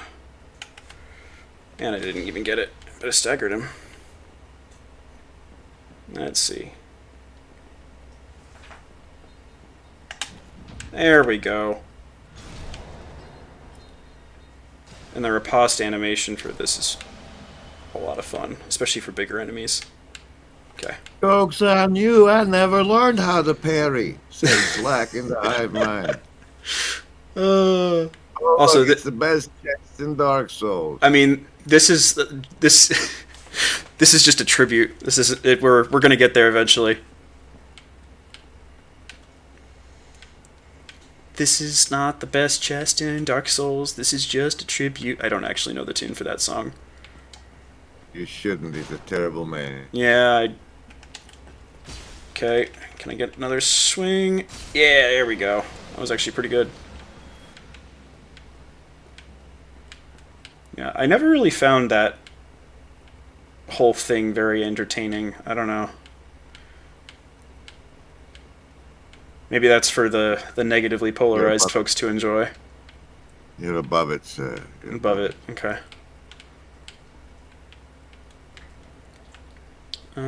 Do I want to get that stuff? Not just yet. I think I want to open up a door so that way I can come back and come straight from the bonfire, and that way I can unhollow and use Solaire against Ornstein and Smo. As far as I can tell, the bonfires are save points and encourage you to visit them frequently. Yes, especially because they restore your Estus and allow you to not... to heal yourself rather than just dying immediately. And then... I forget what's this way. This is... Okay, that's a different thing that I don't want to do just yet. And then that fog wall over there, that is the entrance to Ornstein and Smo. So we're actually pretty close to the boss fight. Smo, everybody. Yeah, O and If you ever S. want to get the orange means Smo. That's O the and whole. S. One of the most infamous boss fights in this game. And what makes it infamous? Because of how fucking annoying it is. I mean, it's nothing like a gaping dragon, I'm sure. Oh, it's worse than the Gaping Dragon. I've... I think I'll have an easier time against it. For some reason, I was just not doing the Gaping Dragon properly. We are going to reinforce Crouching armor. orange Smo. Crouching orange Smo. Gaping The- dragon. The problem is that the Gaping Dragon has a lot of health, but it moves relatively slowly. Ornstein is ridiculously fast, and so he is really a problem to deal with. It does seem like most of the villains in this game are slow motion fellas. Yeah, well, that's kind of the funny thing. I think that it was Foxman that mentioned it, that Dark Souls isn't actually that hard of a game, relatively speaking. Doing stuff like combos in Monster Hunter is arguably more difficult and a lot more stuff to learn and memorize. It's just that Dark Souls is very, very punishing if you do mess up. There's very, very little window for you to make mistakes. I'm trying to think... Cause I think would there's totally believe that had I not seen your gameplay. Oh. Slack, please don't Sir, say I've come gaping. from Mega Man. I came from Mega Man. Mhm. Mega Man 1 and Mega Man 2. That's punishing gameplay. Yes, it is. Very much agreed. I played. I think the only one that I actually really played was X2, which is a lot of fun, but definitely. Actually, you know what? Hang on. I'm trying to I remember the ended way up to open the playing a door. first-person Mega Man game. It was kind of wild. It was like Mario World, but Mega Man. Hmm. It was good. I don't think I've ever heard of that one. Okay, I'm gonna try and make sure that I can actually get back here easily, rather than continuing to press forward with 0 charges of Estus. I think it's here. So the backstory for this room, by the way, this is Ornstein's trophy room. He is a dragon slayer, and so these are all of the dragons that he has slain. I forgot that one can see. And his friend Bob. And I'm out of Estus. This is going to be very interesting. Let me Just see don't if I take can damage. just bait him over here and then run past. Because I just want to open the door. Okay. Teehee. Can't catch me. Because I can't leap down and stab you over the top of the head with the long pointy stick. Nope. You cannot, sir. Okay, so now that that's opened, I'm going to go rest. I think it was this one. Yeah, there we go. I got friends that can do it. I got friends that can jump while prone. Is that just called flying or floating? It's called amazing. Okay. Where is my humanity? Down at the bottom. There we go. Where is my humanity? Down at the bottom. There we go. And reverse hollowing. And I think... Oh, Slack, can you look something up for me real quick? Do you have to fight Lautrec before you do on the ONS? floor like that? What's that? Have you ever squatted on the floor like that? Like this? No, like the one that happened when humanity was restored. Oh, like leaning One forward arm and... sticking out forward and one arm halfway back. I don't think I've ever done that personally, no. I think if you do, it'll subconsciously help you restore your humanity. Okay. I think that's actually a really good trick. Huh. Alright, we're gonna kill this guy. So the Like real that trick with scene those. from, it's like a scene from the soccer guy, Ted. Oh, Ted Ted Lasso? show. Yeah, that lady, boss lady, she makes herself a big monster before a big conference. Hmm. We could return our humanity before, we leave the room.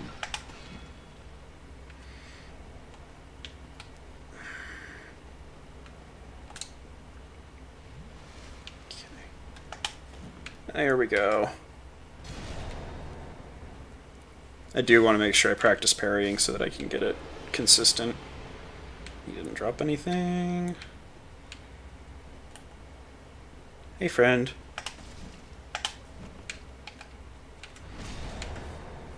Bye-bye. And then I forget what's in these ones, actually. Oh, that's right, Silver Knight, if you want to roleplay or cosplay.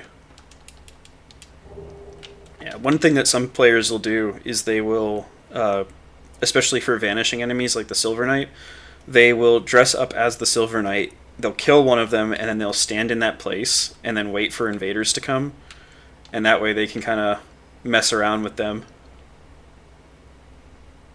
Because the invader thinks that that's just the default NPC Silver Knight and not an actual player, and they don't bother to hit it because invaders don't get targeted by the NPCs.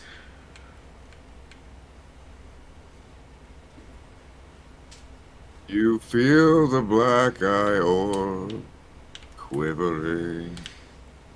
So that's what I was talking about before with the Lautrec fight.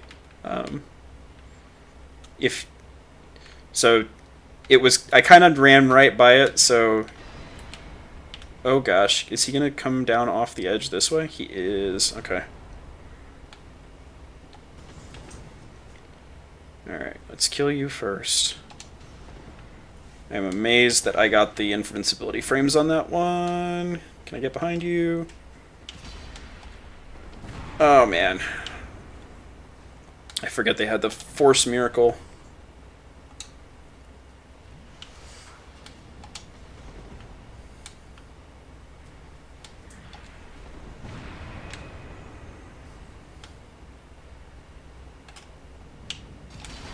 That was probably a mistake, but whatever. There we go. Actually, not whatever. You should not just be... Learn from your mistakes even when they don't get punished, Mr. Pilotson. Alright, and now these doors are open so I can come back through if I need to. Alright, so we got this guy, and then I gotta remember where Solaire's summon sign is, and then we get to fight the big guys. Which, thank you again, Slack, for letting me know that I can do that later. Do I kill the Silver Knight first? I think I have to kill this guy now because I triggered him. Okay. Can I not die? Let me see if I can get to a point where the Silver Knight can't see me and drink Estus and not get speared. Ow. I had a console command, I would spawn a creeper in here. Just to fuck with me. Oh, and I was unhollowed, so I have to spend another humanity. That's fun. Well, at least we have a path forward.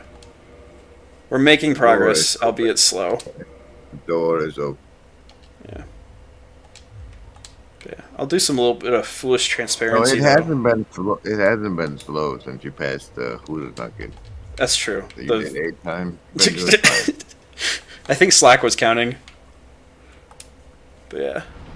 To go a little bit foolish transparency mode, I am maybe too familiar with speaking in monologues because of Army officer experience, and maybe I can actually give a little bit of insight to Slack, because I don't know how familiar you are with the training that officers tend to go through, but one of the big things, at least from ROTC, was you had to learn how to brief op wards very, very quickly. Like, think squad sticks quickly.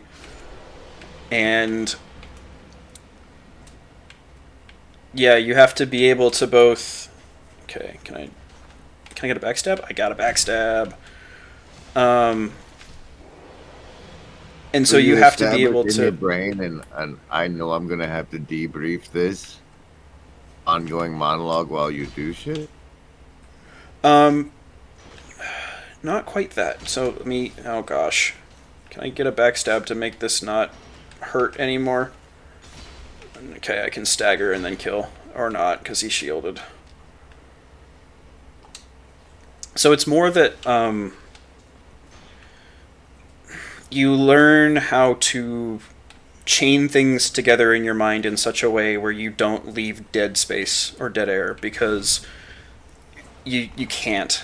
Like, in order to keep people's attention while briefing, you need to make sure that there is a level of content to what it is that you're speaking about. Like, you can't just put filler, filler, filler, and people will tune you out if you do that. But you kind of have to learn how to cue things up in your mind such that you have the next thing ready to go as you're finishing up the last one. And so it gives you the ability to monologue pretty consistently for decent lengths of time. Soldiers hate dead air. You will get ripped apart mercilessly. Especially if you're some poor lieutenant who doesn't know any better and you're going into a situation with a bunch of E6s and E7s who have lots of experience and will eat you alive. Now, the weekend safety briefs are fun. Don't add to the population, don't subtract from the population. Go out, have fun, but not too much fun, you know? Swing, swing, swing. Can I get behind you? Yeah, there we go. Swing low, sweet chariot. And then I'll get Slayer to give me a hand with these guys.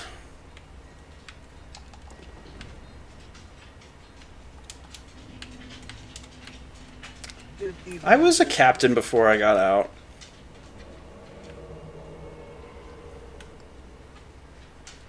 Not for very long, and honestly it didn't feel very deserved if I'm being bluntly honest, but I was 03 when I ref-ratted, so. Hey Solaire, could you actually hit him, please? Thank you. You did what to the rat? Ref-rad. What does that stand for? Something from active duty.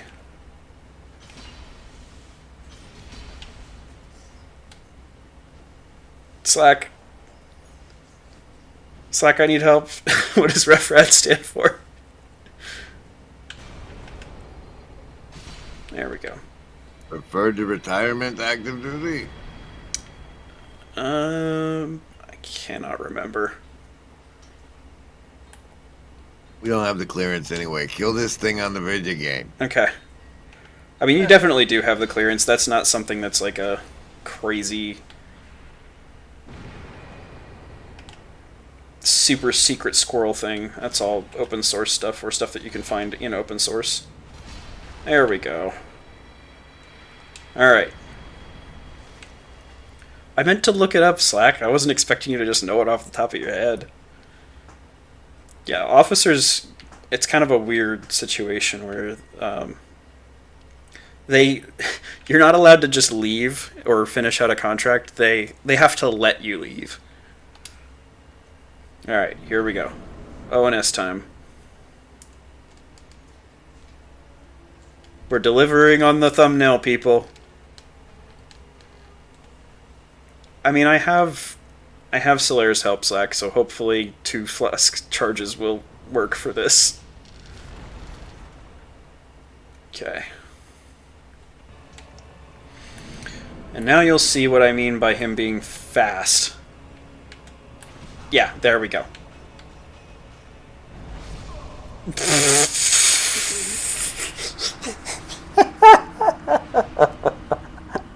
That's a hell of a way to start the boss.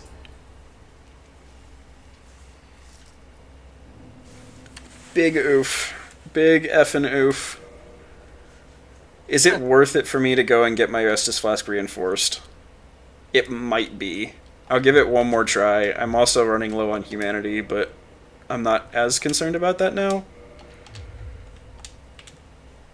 Okay.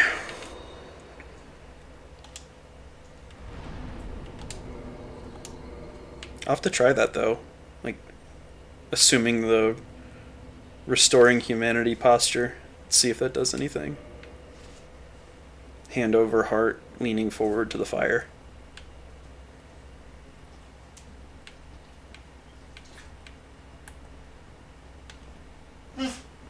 Yes, Kelly.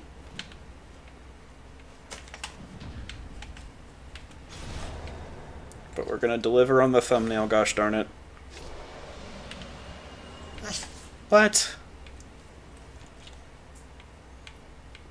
I'm driving. Can you hear me? And what's the thumbnail? Yep, I can hear you, Ron. The thumbnail is Ornstein and Smo, which is the boss that I got to and then immediately died to just now. Oh, I can just run by this guy. I don't need to pick a fight.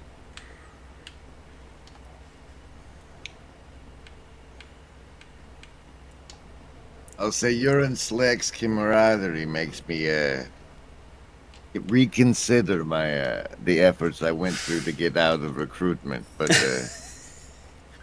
I remember they would have had me on a Navy sub. So Yeah. I don't know. It's this weird thing, right? Like, you want to talk about polarization. Mrs. Pilotson, can you call her over, please? Huh? I love you, Kelly, but I'm in the middle of something right now. Oh, she borking? She's borking. Oh, Kelly. Go see Kelly. mommy. Go see your mom. Yeah. Like, Okay. I wouldn't be the person that I am without those experiences, and I wouldn't trade that for the world. But at the same time, I would not put anyone through that involuntarily. Like hang on. He's gonna sing, folks. Let me kill this guy first. what? Who's singing? I'm singing in a second. There's a song that comes to mind. I had the asthma. They gave me a waiver, but I thought I was gonna die in boot camp for the gas mask thing. No, I don't know. Gas mask isn't that hard to deal with, but there's a lot more, like, especially if you're on subs, there's a lot of, like, SCBA stuff, self-contained breathing apparatuses, because you have to be able to navigate the ship without light, especially for subs, and, like, connecting to all the different points. Like, it's kind of wild, the training that they have to go through. So. Oh, Solaire, why did Going to you... Space Force. Let's go into Space Force now, right? They take old men. I mean, old men that have lots of coding experience. I don't think it's just any old men.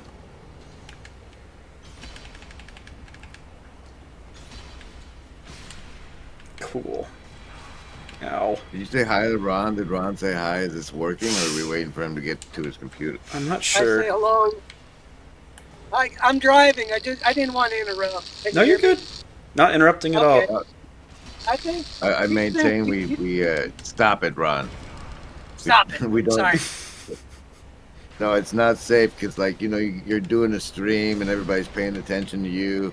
Then some guy comes on who's driving, and then worst thing happens. He gets in a car wreck, and Oh, all the gosh. attention goes to him. Because that's the real problem Not there. on my stream. Not on You know, my that's stream, wisdom. pal. Eyes on the road.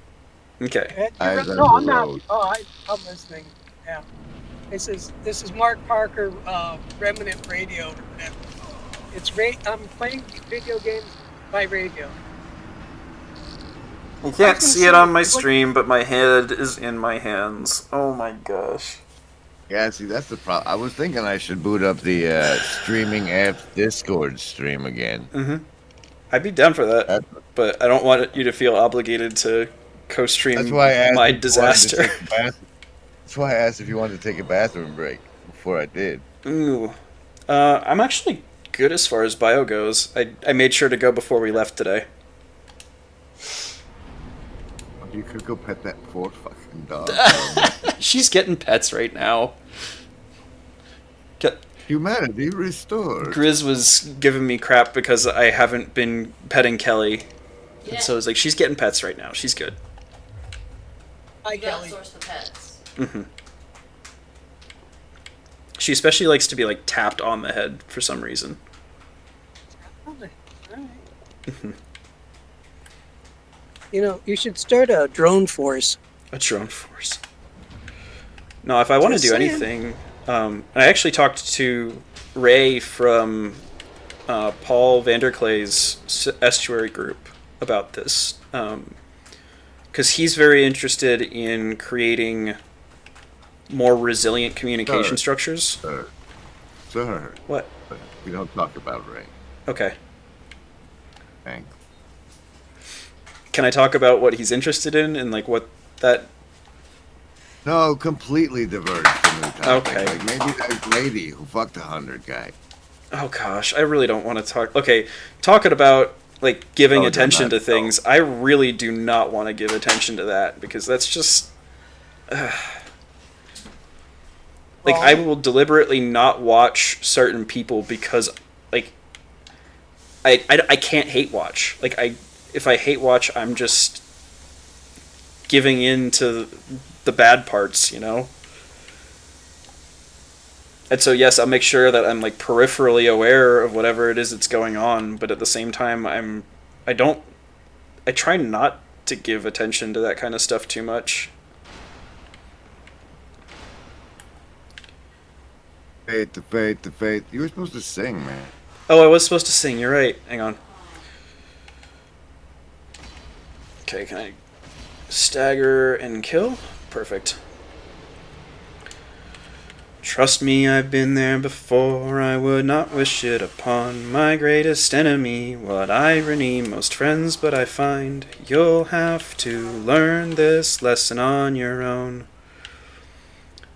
That's from a band called Streetlight Manifesto. Song is Point Counterpoint, I think. Did she know you sang before she married you? I think so. I think that was disclaimed.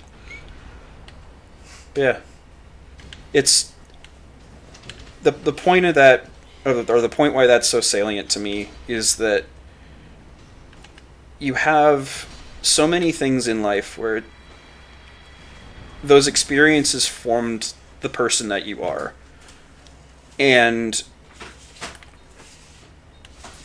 they were hell to go through, and you really didn't enjoy it, but at the same time, so they're so bad that you wouldn't wish it on your worst enemy, but at the same time, you want to make sure that the people who are close to you in your life have gone through those things because you're a better person for having gone through them. But it's really hard because you don't want to hurt the people that you care about. You don't want to hurt the people that you love. But allowing other people to hurt them is sometimes the only way to let them grow into the person that you know that they can be. Or at least that's what it seems like. And we're about to see if I'm correct or not based off of synchronicities. Okay, I get one swing off of him, and I need to get out of the way before Orange or Smo comes in and whacks me. So I was in the right direction, but not quite correct, I'll take it.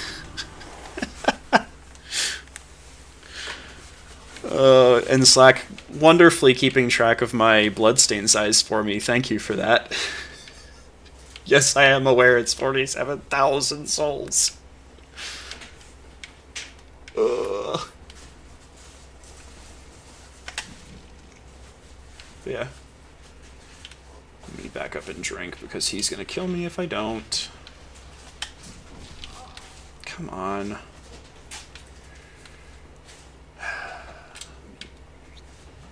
I actually go rest at the bonfire again before I charge out. That's a good idea, because Yeah. it's about to be everybody's watching, and I'm AFK. Okay. Howdy, Spatch. Do I go and reinforce my Estus Flask? I'm kind of tempted to, but at the same time I want to give it one more try. Would also help if I was unhollowed, so maybe it's a good thing that I didn't. And this is not the right room. Let's see.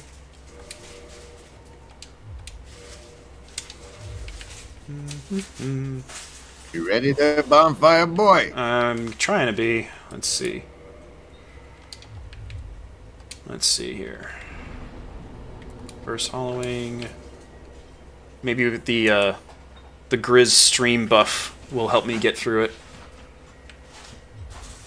Let's try to just get into the arena first. I think that's probably a good goal to have. Humanity restored. Humanity Everyone's restored. Oh gosh. Is the added pressure going to be a catalyst to And government, improve or Ron, not? We talked about this. You turn that camera off and you park right now. What the heck? Don't get into an accident, Ron. Not on my account, at least. Real pilots. Oh, I apologize. You are correct. Camera off.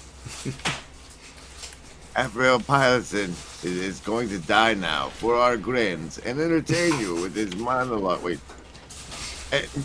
Is going to die now for our grins and entertain you Not yet. with his monologue about that.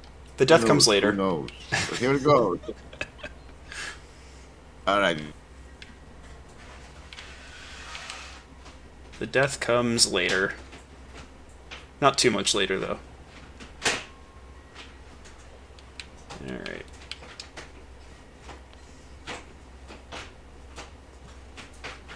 Let me go Is up. it cool with you if I go drop your around. Discord link? Yeah, So sure. everybody can be vetted by your age? All Yes. right, cool. Although I have to put in a special request for her to do so. If we do have people who want to join in. Well, let everybody know that you're playing the game Dark Souls, yada yada. You're on.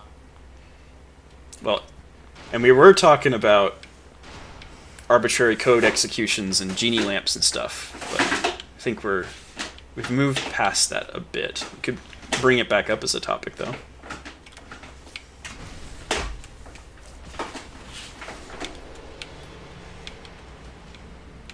Let's see. Ladies and gentlemen, the Eagle has landed. Thank you, Ron, for maintaining safety. Protocol must be maintained. Oh gosh. Agreed. So now tell me about more blood and mayhem and then what theological kind of relevance or connection you're making to it, because now I can pay attention without dying. So, I'll still be confused, but I like it. Okay. so the big thing for me is I really want to let me do this fight first. As Kill. Slayer gets his ass handed to him. Your first job is to kill. Kill! Kill! Kill! Kill! Kill! Kill! And then I said shrink, I want to kill. I want baby, what was it? I want veins. You Hanging can from my get teeth. I wanna anything kill, you kill, want at Alice's restaurant. And the shrink looked at me and said, "You're our boy." Good old folk songs. Alright. So we're gonna block, and then we're gonna get into the arena, and then I'm gonna try and bait one of them while Slayer handles the other. That's what we're gonna do this time. Okay. And then we'll talk more about theological stuff. Oh, that's fine. You kill first. That's the goal of Kill? this. I got a kill. Kill. I want veins in my teeth. Said shrink. Okay. Oh, He slams. it's nice out. Okay. Okay, I stagger Ornstein. Can I block that? I can, but I get staggered. And we get Smo charging. Just keep tanking for me, Slayer.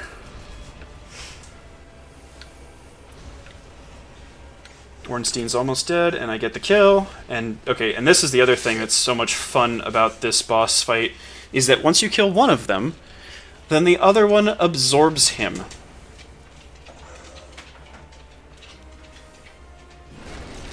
What makes the green grass grow? Blood, blood, blood red blood. Pulling from army cadences that are no longer allowed. No, it's easy. I mean, there's only one of them, so how hard could it be, right? Oh, jeez. Okay. Just keep tanking it for me, Slayer. Don't die, though. Oh, my... What the fuck is that hitbox? Oh. Okay, well, I have one more try before I have to go get more humanity. I could also try and run in there and homeward bone, but that sounds dumb and not entertaining. Did you say homeward bone? Homeward bone. Like tears in the rain. I mean, it's not... Is it the full 57,000, or is it just 47,000 that I lost? Okay. Yeah. That's... Honestly, that's one of the cool things that this game does teach you, though, is... Because you're going to lose bloodstains, especially as you're trying to learn... Okay. Can I not... Can I actually get a parry? Or you... Okay, you're gonna shield bash me and completely break my... There we go. Yeah. Okay.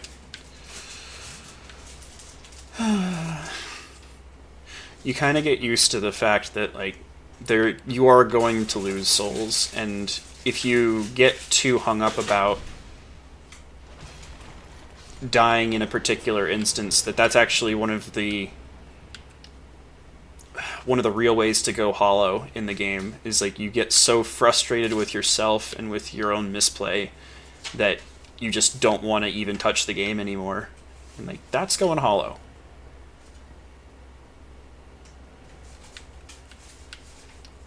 Because as long as you keep trying, then the game doesn't win. It's when you stop trying that the game wins. That the meta PvP of the developer versus the player, that's their win con, is how... Or that's not always their win con, but for a game like this, it's like the shadow win con, because the actual win con of the developer in a game like this is to actually help the player get good, to the point where they can handle all the challenges that are being given to them. But in order to really have that work properly, they kind of have to play the heel by giving you these hard challenges and forcing you to improve yourself to then be able to handle those hard challenges. And a lot of that, it's not just a gameplay improvement, right? It's not just getting better at parrying, it's not just getting better at blocking, it's actually getting better at how do you relate to the game, right? Oh, come on. Clipped my feet because I was trying to run up the stairs.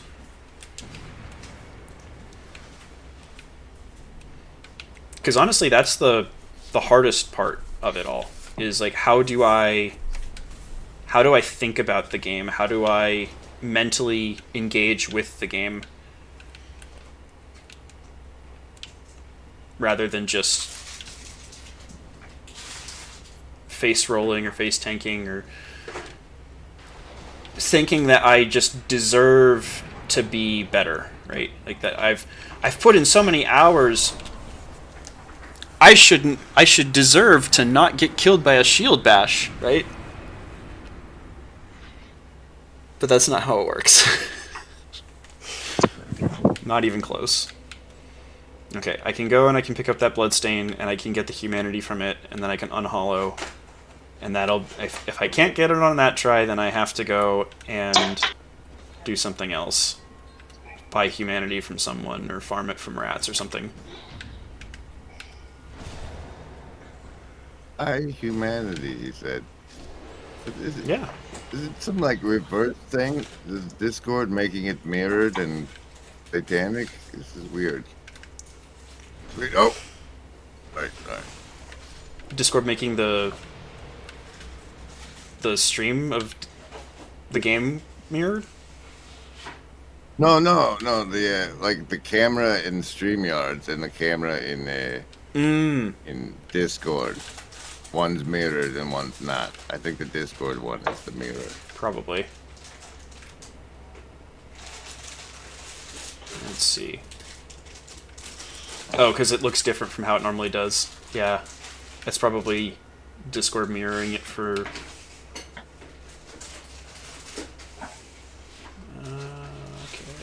Is this Dark Souls 1? Kim? Yes. Perry asked. Dark Yes, Souls Perry, 1. This is Dark Souls. On easy mode, Parlato says. It must be on easy mode. No, we didn't know that. We were out. We were fooled by such things. I wish it was easy mode. I wish... well, I don't know. It kind of defeats the purpose for a game like this. Like, you're not supposed to... You're supposed to learn how to get good. You're supposed to learn how to deal with the difficulties of it. You're not supposed to be making it easier for yourself just because you're stuck on something. It's that whole persig You're supposed on to be stuckness. getting better. Yeah, you're supposed to get good. GITGUD. So did you have to get kill a bunch of things to get back to the bosses again? Is that how that's going? Yeah, but I'm gonna go back and reverse hollowing so I can summon Slayer, because trying to get these guys by myself is gonna be a real pain. Okay. Reverse hollowing. And if I can't get her on this one, then we're gonna have to go try something else. Hey, Ron, you coming on camera? You're not dying anymore? Driving anymore? Hopefully he's not dying. I mean, we're all dying, but hopefully slowly. Alright. Backwards card of the show. The 5 of spades. This card is can I... Is that a probably setting? change it in settings, yeah.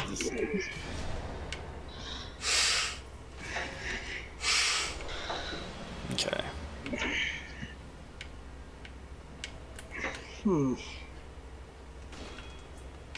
Okay, so what was some of the woo stuff? So just the thing that I was kind of talking about, Ron, that I think you would be interested in, is that a lot of times people have they have desires for things, and they think that if they just get a certain, like, if somebody wins the lottery, that will solve their money issues. And what they're failing to understand is that the reason that they're having money issues isn't that they don't have enough money, it's that they're not engaging properly with the money. And in fact, if they do win the lottery, that what ends up happening is their money problems become infinitely worse because of the fact that they were given that added resource that they don't know how to manage, and it just tears their life apart. Okay. Can you hear me? I'm back. Yep. I'm done dying. You're done driving. Dying, sorry, or driving, yeah. You know, to that point, I actually know someone who got $2.5 million, and then, and to make a very long story short, they are now doing life in prison. Oh. And it went infinitely bad. Mm-hmm. So, I think to put it in a Wu's perspective, it would be when you have a move of God. Who think of it as everything becomes accentuated in your person, and if you deal with your personality properly, fine. But if you don't, some of the minor aspects of your personality will get mega amplified. Yeah. And it's like Peter. Okay, let's take a look at Peter. Like, he was actually called Satan in the Gospels. So it's the same, maybe the same principle: money, power, presence of God. And I think anything that touches your emotions deeply, like at your core, whatever's in there kind of comes out, Mm-hmm. which isn't always bad because if you're willing to be corrected, Mm-hmm. then someone says, "Get behind me, Satan." You're like, "Oh wow, that hurt. Mm-hmm. How am I Satan?" Well, and to take it And seriously too. if yeah, exactly, and then you learn, and then you get to play the game better, and then you get to kill things It's and not be killed. Mm-hmm. people take it really, really, really bad if you say that to them, and they find it very upsetting. Very upsetting, I'll You're tell right. you. Yeah, I've had it done to me. It's going to sound odd by God, and it Mm-hmm. was what happens that I reaped the consequences of my actions spiritually, Mm-hmm. and they were not good, and they cost me 10 years of hard time. Mm-hmm. I mean, painful hard time. And then I realized it was my fault. And I'm like, okay, and actually I was pretty happy about it because I'm like, hey, that means I can avoid this in the future. It ain't all bad. Mm-hmm. It's like, all right, live and learn. Mm-hmm. And since life in Christ is eternal, and that means we have entered into eternity, it means it only took me a few years to learn a lifelong lesson. Mm-hmm. So better, maybe it's better to learn it on this side of eternity than the other side. Yep. I don't even know if you can on the other side, but Well, I think that, and this is maybe I'll be told to stop talking about it. Dark side's coming now, nothing is real. The impression that Remember I Eddie get. and the Cruiser? What's that? Nothing. Keep going, F. Okay. It seems likely to me that,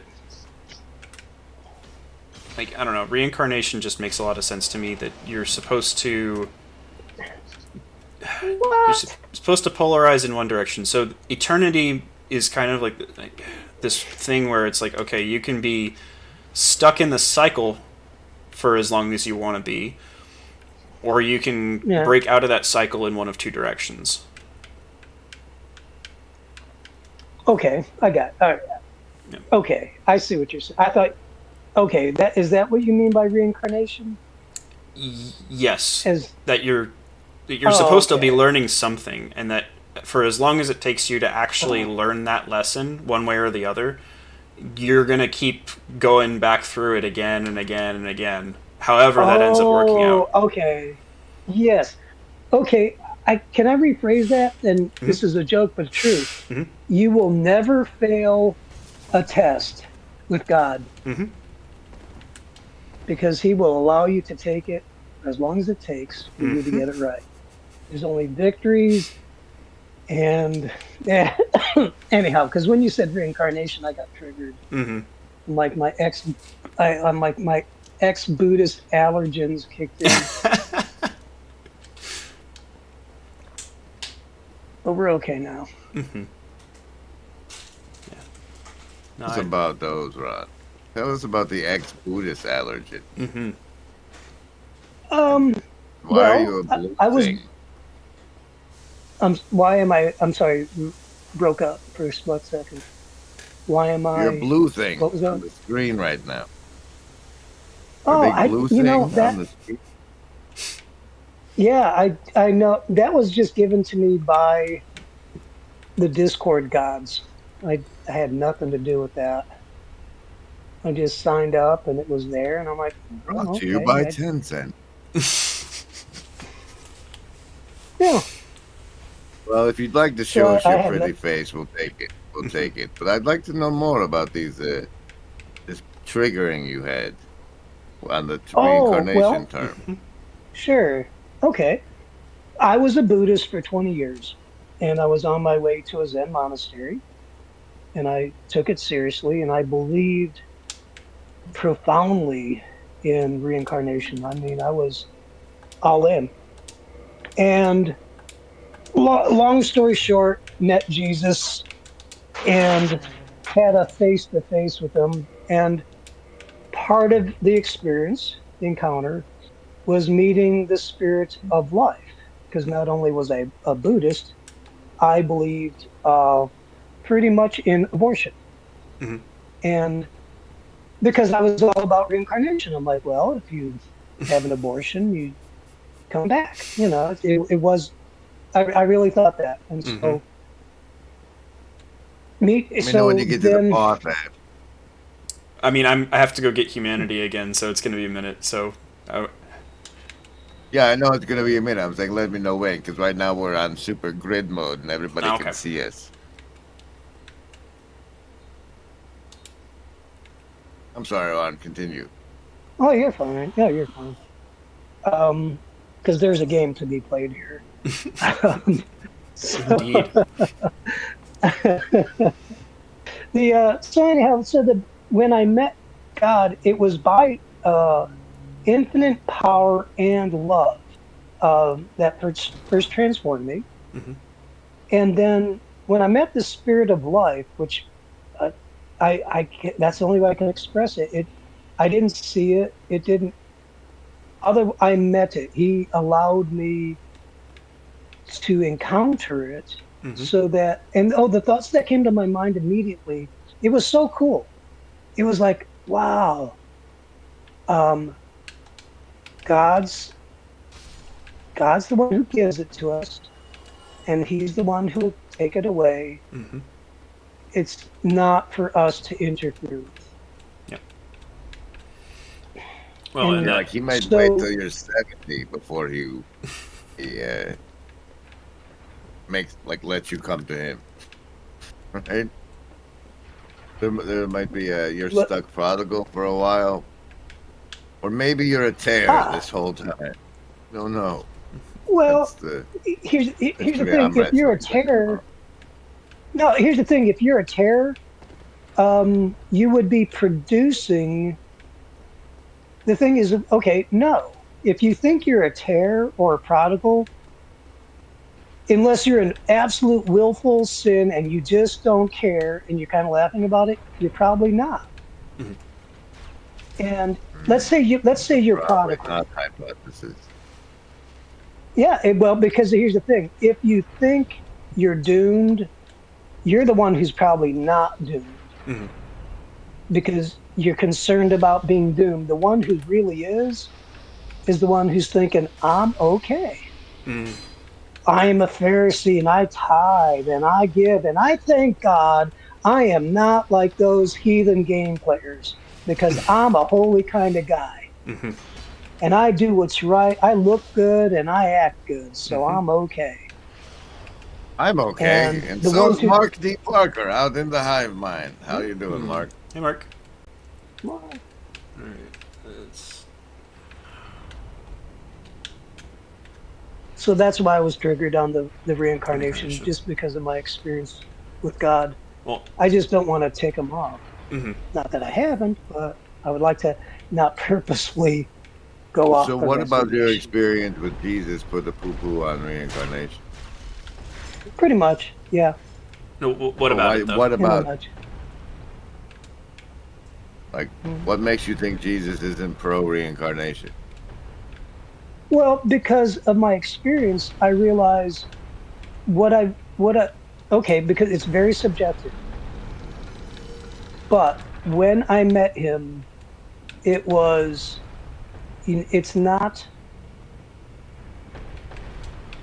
okay, your question is, okay, why do I believe Jesus is not into reincarnation? One, when I met him and everything I encountered, I had zero church, zero Bible in me. Mhm.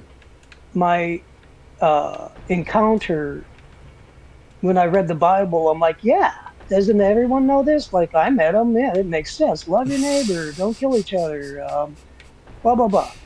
And then the reincarnation part, I think, also was part in the spirit. When I met the spirit of life, Mhm. I knew it was his to give and his to take away. Mhm. And it, it's, to be honest, at that point, the whole living, dying, it's, oh, living, dying, being judged, because part of when I encountered Jesus, there was a moment where I was judged. Mm-hmm. He allowed me to see my relationship to him, and it was not good. Mm-hmm. And once he reconciled that, I'm like, cool, never want to have to go through that again. And so I see Jesus as a transformation of heart that is like being born. It's once. You don't Mm-hmm. have to go through it a bunch. You don't need reincarnation. You are reincarnated. You only need one. There is reincarnation. You're right, but it's just one lifetime, not many. You only get one. You get I don't know if this there is one, or and there isn't. I think the desire for there to be is like you look around and see people Mhm. born with worse hands, and like the inherent desire we have for fairness is man, Mhm. like you only get one life, and that poor guy had like 6 years before, Oh, okay. and so like I think I can help you. reincarnation is like, well, shoot, you know. But Okay, it I seems think I like have an answer for that. you needed the anti-reincarnation bit because of your stance on Yes. abortion and euthanasia as Yes, correct. something from Buddhism. No, you're right. I think you're absolutely right. I think if I had not had Why did I such do that? a strong encounter. Oh, did you just die? I No, I wasn't didn't watching. die. I did something stupid. Don't worry about it. I'm the background right now. Stop being stupid. All right, as your spiritual Obi-Wan Kenobi that can't see what you're doing, Mhm. just stop being stupid. I'm trying, Don't be Ron. I'm stupid. trying. Try suck less at life. Sorry. No, it's all good. Sometimes you need to hear that. You were extolling the benefits of playing Dark Souls earlier, right? And I think the focus demand and the how it helps you attenuate your focus Mhm. and punish you if you don't. Mhm. That's a psychotechnology in Oh a yeah. way. It's like doing push-ups of a sort. Really, that's interesting. I'm not disagreeing with you. I've wondered about this. Mhm. Well, It's like a cognitive working out. mhm. I would. Well, it does. Mhm. It isn't necessarily. I actually talked a bit with Rafe Kelly about this in our estuary group at the Northwestuary, where Mhm. his perspective on it, because he's seen more of the negative aspect, where people will play games obsessively for long periods of time and not really get anything out of it. And I definitely have seen Mhm. that, and I mentioned to him that I have actually lost a friendship over that, of like someone who was so adamant about the fact that no, like I am trying to get better, and it's like I can see from your actions that you're not. You're just an addict, and Mhm. Oh yeah, yeah.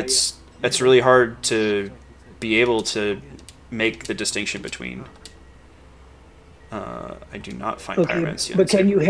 help? Can you help me make a distinction because Mhm. I am not a gamer Mhm. at all. Nothing. I'm not against it. Mhm.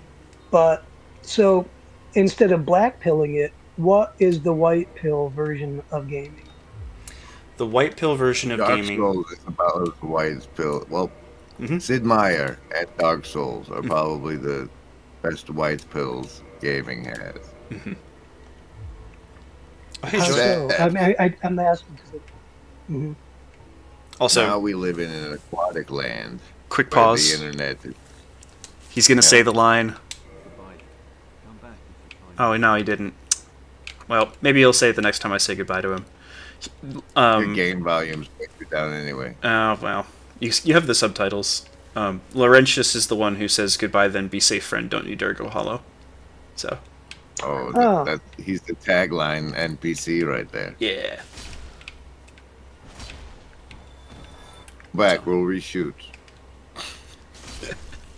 Oh, So, okay. So I'm curious then, Ron, because if the objection to reincarnation is that it just gives a free pass to people to be able to just kill people with impunity, whether that's with abortion or with something else. Like that's not the interpretive lens that I put onto it, at least. Oh my goodness. Because I think that you still have to view life as sacred. You can't just say, oh, well, they're going to get another Well, try anyway, so it doesn't no, really matter. no. Here's the thing, and this is where I will gently interrupt Mhm. and say there are Buddhist texts. I'll give you one example. Mhm. It's in it's the Three Pillars of Zen. It's like there's two books that are staples in the Zen Buddhist community that I grew up in, which is for most of America.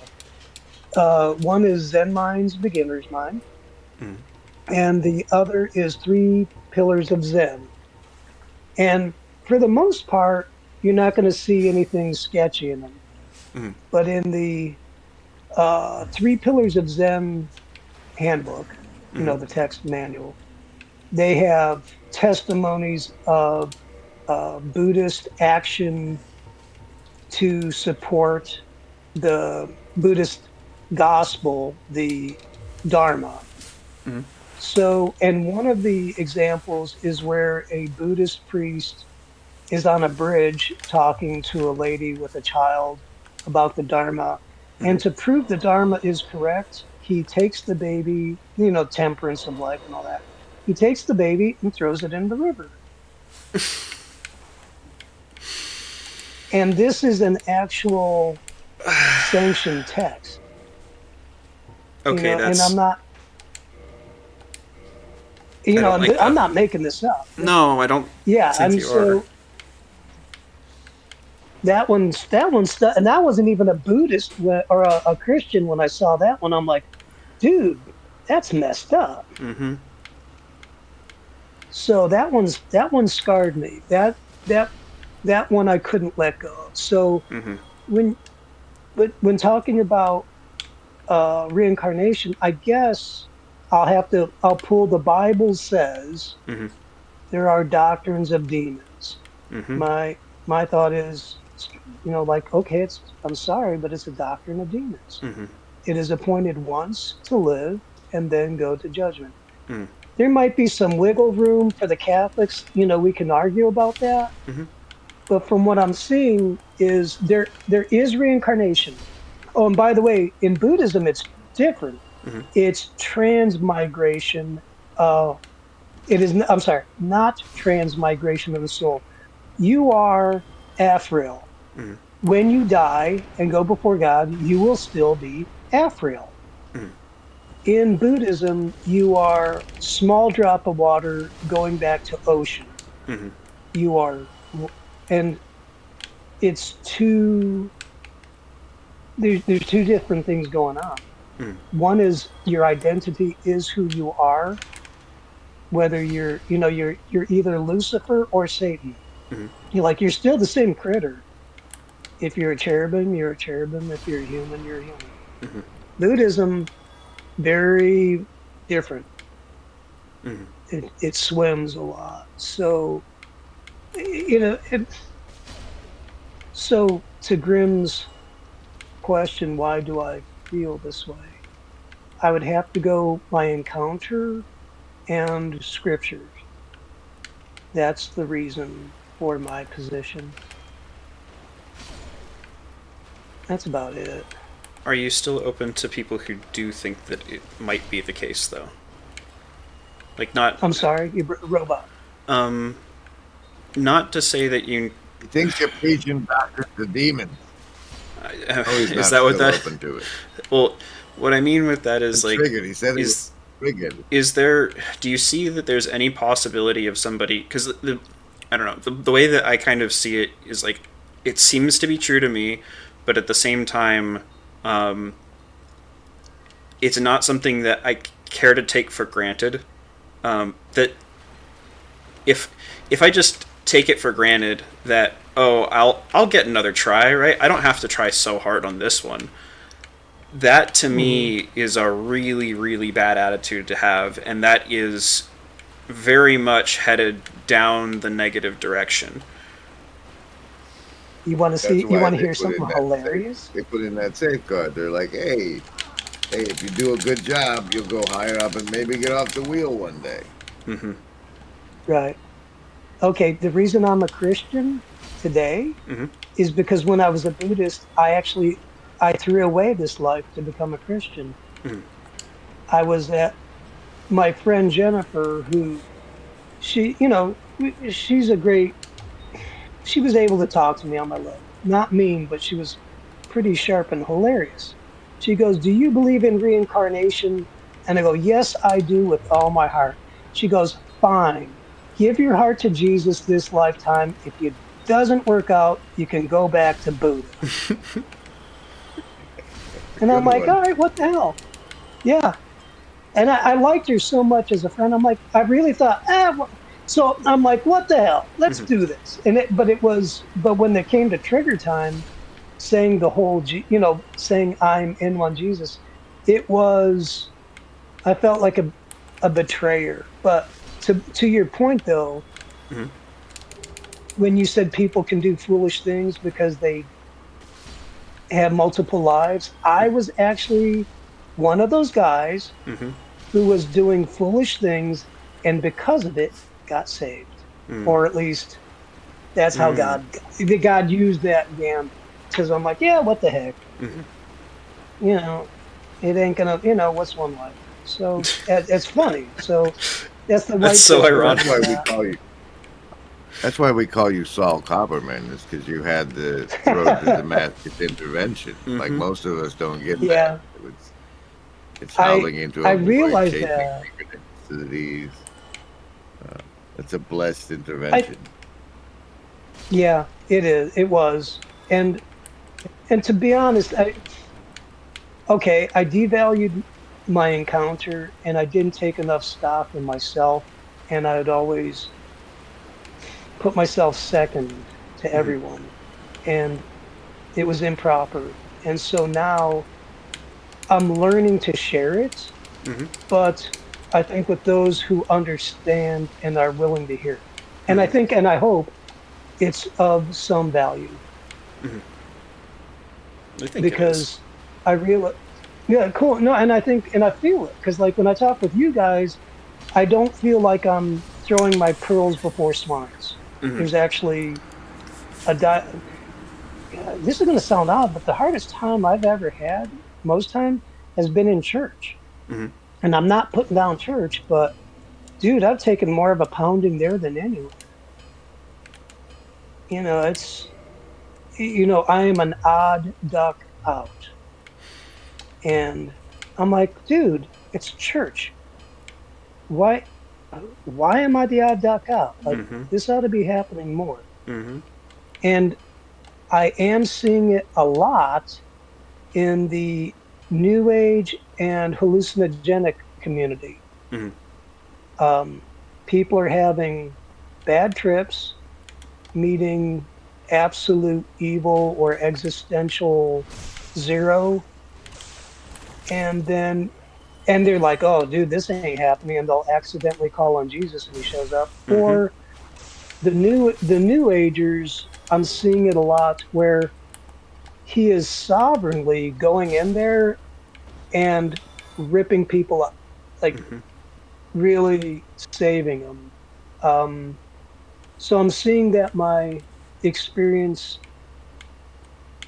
I guess it is rare, I guess, but it's happening more and more, and I like that. Mm-hmm. So, so that it becomes normalized, and then I think because then it helps validate it. Mm-hmm. Otherwise, I'm just the odd guy out who might have done acid and lost his mind. Mm-hmm. Oh, this You know, this guy's just a Jesus freak. He doesn't actually know what he's talking about. exactly. That's irritating, and maybe that's my fault. Wait, why is Probably. that your fault? What? Well, because what I expect too much out of other people. Hmm. It's wrong. I've had an experience. I should know better. Or at least I realize now I've had an experience. I should know better. Hmm. I know I've met him, You've been and blessed in that way, in a shame way that on not me. everyone else gets the opportunity or benefit of. Yeah, Okay. So I need to really suck it up a whole lot more and Chad see says people for where. Oh, cool. Howdy, Chad. Dude. It's by the way, that's Chad T uh GD instead of TGD. It's Chad Chad the Cheeky girl dad. the girl dad. Yeah, it's the same. If we're gonna have Chat GTP, it's well, Chad GPT. yeah, say yeah, Do I have- TGD. Is this enough for me to get Purging Stone? So go back to the white pill on video games. Like what benefit? So, what it can do, if you engage with it properly, is it can provide an arena where you can learn an incredible amount very, very quickly, and it allows you to hone and refine yourself and your relationship with being, but you have to engage with it properly. That's kind of the trick, is you can't just you can't just you can't keep trying the same thing over and over again and expecting a different result. Like, that's the real thing that gets Right. most people. And we are uncursed. Help me understand, because this is like you like I played when there was Pong. That was it. And there was Asteroids. I did like that. But after that I fell off. You know, I'm like, okay, this isn't my jam. Well, So when okay, you here's an play, example like, for you. How does this? Yeah. So, one way that video games have been really helpful for a lot of people is that they taught them about getting scammed in a relatively safe and controlled environment. Because there's a lot of people on the internet who want to mess around with other people, and so they, like, a really popular one in a lot of games is you'll have people offering to double your money. So you just trade them some gold, and then they'll trade you back twice that amount of gold. And the nature of the scam is that they do that for smaller amounts and try and get you to trust them that they're going to continue doubling your gold. And then you give them like a larger sum, and then they just take it and log out and change their name so you can't get in touch with them again. Oh, so this is like not just game stuff, but this you're talking about. That's it. I didn't know. Yep. I don't even understand what kind of gold are we talking about, or what is. Just in-game gold. Like this is a whole. Like in-game currency. But it teaches you that, like, hey, there's people who are going to do that to you in real life too. Like, it's not like it puts your guard up against those sorts of scammy tactics that a lot of actual scammers in real life will do to you. But rather than losing thousands and thousands of real life dollars, you're only losing some in-game currency that has a lot of emotional value to you, maybe, but it's not actually financially devastating to you to lose it. Oh, okay. All right. I got a story for you that might relate. I went to Atlantic City once when I was a hippie, and I'm like, oh, I got this all free. I had a couple $100 with me, and I was gonna come back with a lot of money. I walk into the roulette wheel. I put down $20 on black. In less than a New York minute, she picks it up. The roulette wheel lady. Like, I lost so fast. That was the best $20 I ever lost.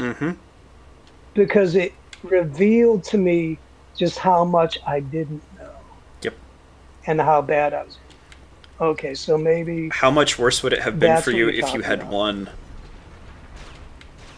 Oh, it'd have been awful. I would have been addicted. Yep. I thought I could have. Okay. This is the problem that would have been occurred. The thought would have been, I can win. Mm-hmm. I can do this. Oh, that would have been. I don't know how much money it would have taken for me to figure that one out. Mm-hmm. That's another one, by Okay, the so way, that back to people can learn the in game. games. Is that gambling is a scam, a waste of your How's time that? and money. Well, because like if you, well, and I take that back because there's plenty of instant. Oh gosh, okay, I didn't die, thank goodness. Um,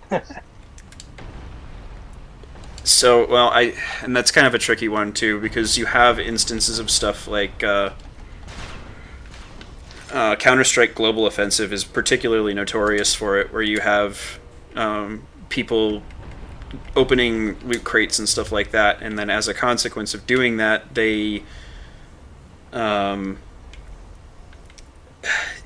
get addicted to gambling in a setting where it's not technically illegal for minors to be doing this, right? So they can Oh, open these loot boxes and then see what the results are, and so a lot of kids do actually get addicted to gambling through video games in that way, which is kind of unfortunate. But I think that, at least in my experience, you realize that it is a scam. That it is just if you, the house always wins. Like there's no getting away yeah, from that. right. Yeah, kids love loot crates, right, Slack? They love them. And also, you're not funny. Alt F4 is not the shortcut to get to Anno Londo. Alt F4 is the shortcut to close your current window, by the way, for those less computer savvy in the audience. So, what does gaming do to your attention? Does it, like in Buddha? Okay, the odd thing about Buddhism, it Mm-hmm. helped me. I took my Buddhist practices Mm-hmm. and just transposed them into Christianity. So Mm-hmm. I do look a lot like a Buddhist when I pray, and even my mode of praying, Mm-hmm. I think, is now called either like Orthodox or something like that. I'm like, oh, okay. Mm-hmm. Um, so I'm not saying it was all bad, but so what kind of things in gaming? Uh, what does it do to your attention? Does it help it, hurt it? What have you seen? I think What do you see in general? it's one of those things that it can go either way, where you can Mm, potentially get a lot of benefit from it. Like, I mean, just look. It's hard for me to explain it because it's one of those things that I feel like you have to engage with it consistently for a long period of time before you start to have an appreciation for it. But you can develop a level of skill. Okay, here's an example. If you want to get good at drafting in AutoCAD, for example, you want to get comfortable with mhm, using keyboard shortcuts. You want to get comfortable with like sequencing your thoughts in a certain way that enables you to right. move through things in a particular way. And playing a game like StarCraft does that really, really well. It gives you a place to, it gives you a playground to gain experience with that sort of stuff without being in a situation where you have to be economically viable or what have you. And so it's Okay. it gives people a place and a time to get better at things that they can then exapt into other parts of their life. That's the simplest way that I can explain it. Like, another Okay. useful one for me What do you think? personally. Oh, sorry, go Okay. ahead. I should have cut it there. Go ahead. No. Well. No. Well. I'm like as a Buddhist, Mm-hmm. and my form of meditation was you sit and stare at a wall, and you just let thoughts come and go, and you practice it. Mm-hmm. And it taught me. It was a lot like hunting or fishing. Same principles, just sitting there, spending time, Mm-hmm. and you learned patience and long suffering, and just it was like being in study hall. Mm-hmm. And that's a skill. It's not that's not all bad. What? You're So supposed to be traveling to the astral plane when you meditate. And you're just sitting there dude, staring at a wall. I was so bored as a Buddhist. Now there was some things that happened once in a while, Hmm. but the most of the time it was just like dial tone. It was like Mm. wah wah wah wah wah wah wah wah. Oh, it was awful. Hmm. It taught you. I mean, it's very Catholic. They like misery. It's just.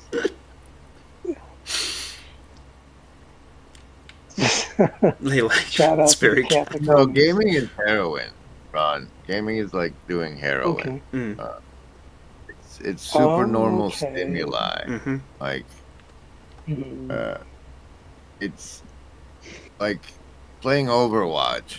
Oh And at gosh. least back in I don't know what they've done to it now. Hmm. But back in the day, playing Overwatch was chasing flow state. Yep. Mm. Because it's Mm. so much your brain is processing that's going on. There's 5 teammates and 6 villains, and you like, all right, that guy's gonna be dead for 15 seconds. That means we got to deal with this guy and this guy over here. Hmm. And like it's like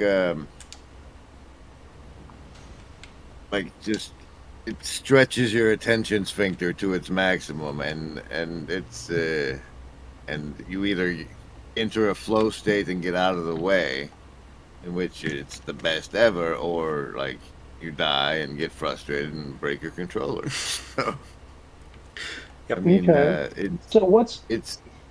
what's the I what's mean, the there's people that like downfall of?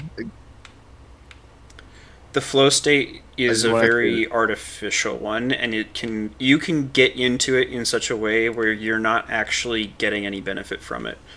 Like that's the danger. Dude, so it like really that's is like a drug.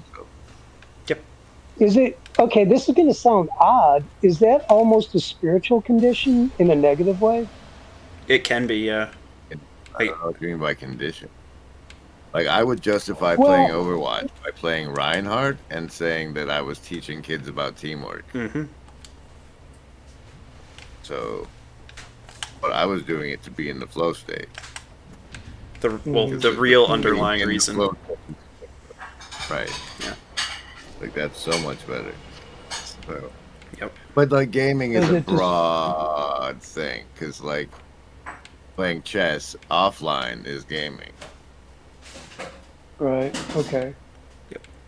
Right. Well, And like I think people that organize and participate in WoW raids with at least the ones without add-ons, right, are developing actual like cooperation and collaboration Mhm. skills and organization. Those are actual skills they're learning. They're lobster monkey skills. Hmm. But Okay. But you have to actually take so those skills that's and the then like. apply them in real life. You can't just let them languish in the virtual world. That's, I think, one of the really hard parts about it, is that there's this temptation to just improve, improve, improve, but you're not actually going anywhere.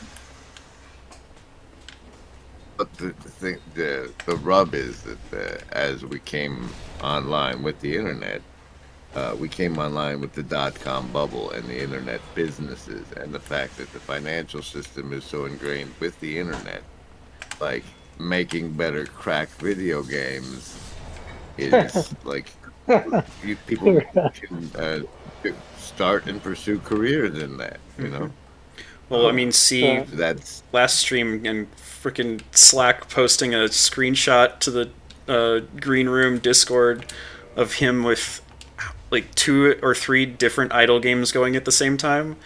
Like those things are crack cocaine. If you want to talk about like problems,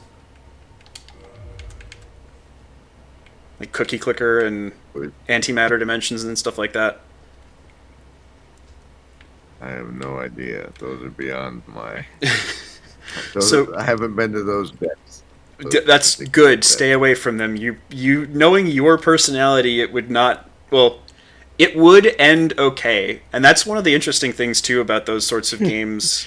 Is like it's like you're speed running through a drug addiction and rehabilitation almost, because you get to a certain point with it, or at least I did. You get to a certain point with it where it's like, okay, I'm not getting anything out All right, of now I'm this. fully aware what I what I'm like when I'm an addict. Yes. And it was important I learned that about myself. Well, I think it is. Like, unironically, I think it is important that people learn how their own addictive tendencies are. Because it's a lot harder to get caught out by, or it's easier to defend against them in certain ways by making yourself consciously aware of them. And also knowing that you can come back from it. For me, Say again? why fasting was such a thing for me. It's like I realized, like, you don't even know what it's like to be hungry. Yeah. So maybe that was worth investigating. Hello to Adam Dillon Major, and Spoonman out there talking about microtransactions. This is I only I have don't my know, chat up, so I can't see what's going on with yours. I just told you. Oh, I know, but like I'm just letting the chats know more generally that if there are comments for me that I'm not going to be able to hear them or This is see a them. split stream. We're doing a fancy a Discord stream to my stream, so I can do these things and say, "Hi."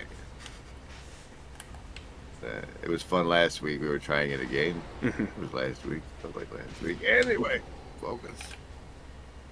This is the most I've ever been into gaming.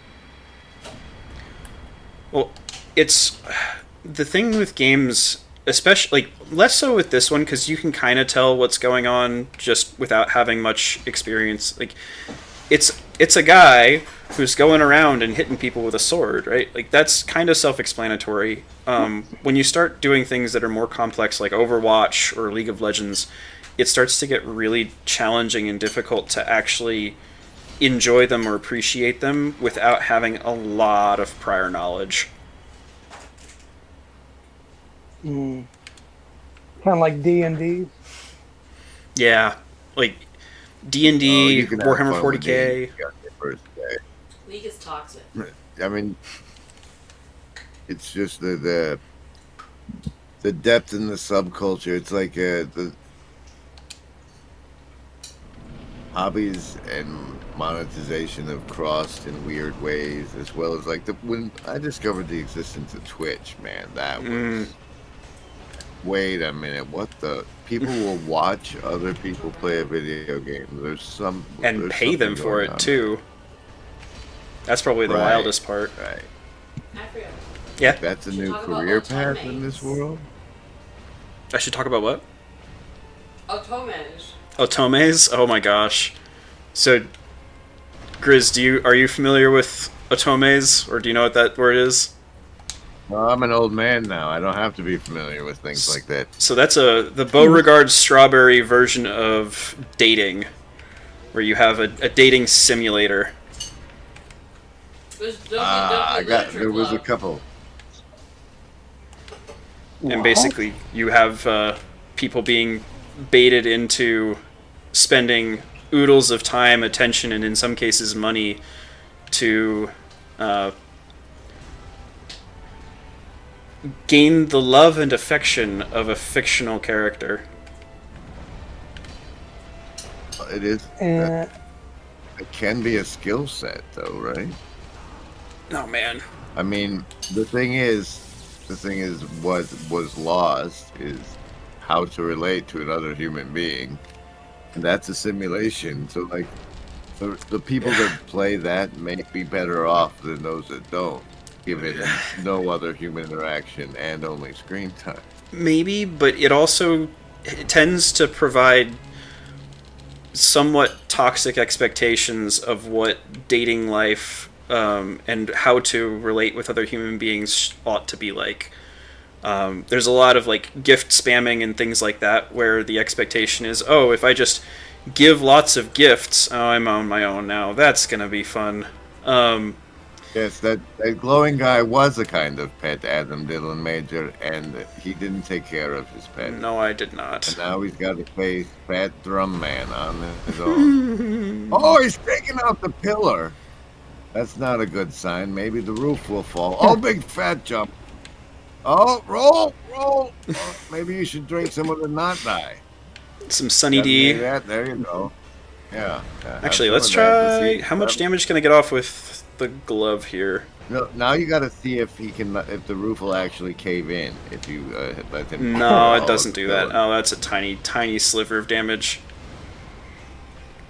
I will at least do this first, though. And maybe not. Oh, he did that. That Gentlemen. was the hammer charge there move. Watch, there it is. Hammer charge, upswing. Him near Yep. dead F. Zoom, there it is. You F dying for Arbitrary. This is why I thought we could enjoy this part. I'll give it. Well, hang on. I have what 3 more humanity. So we'll run through those, Yeah, and it'll be what- it'll be like the Gaping Yeah. Dragon stream, where Yeah, if I can't get yeah. it done on this one, then I'm just gonna call it, or on these next couple of Oh, humanity. oh, you're about to surrender? Uh, All right. Is it Temporary- Final run, boss? no, I got 3 more Nobody tries. joining the Discord? Say Well, again? what did we learn? Asks Dashing Slasher.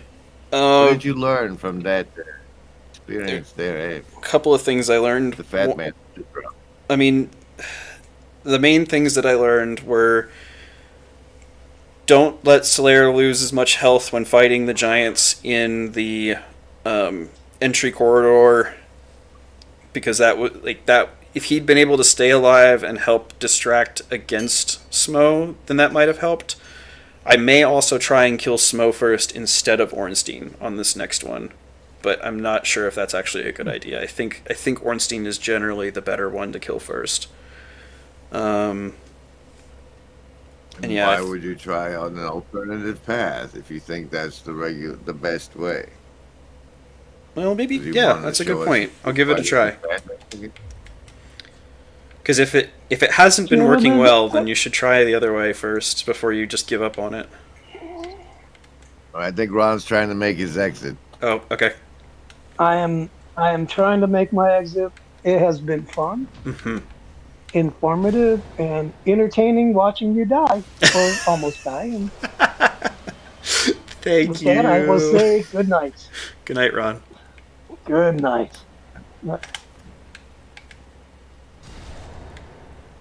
Yeah, I got 3 more tries. If I can't get it in that, then it'll be the next Saturday stream. I'll open it up with finishing off ONS the same way I did with the 3 Gaping more Dragon. tries. Dear Lord. Enjoy this part of your run on your stream. I'm going to give everybody over here a little bit of branding break.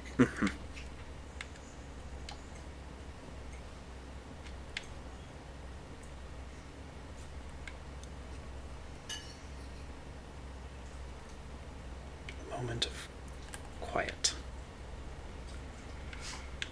Oh, why are they both coming at me? That's annoying.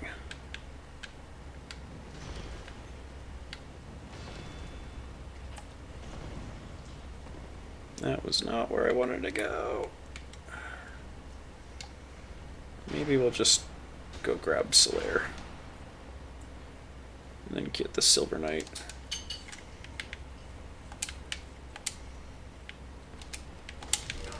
Please? Oh my gosh.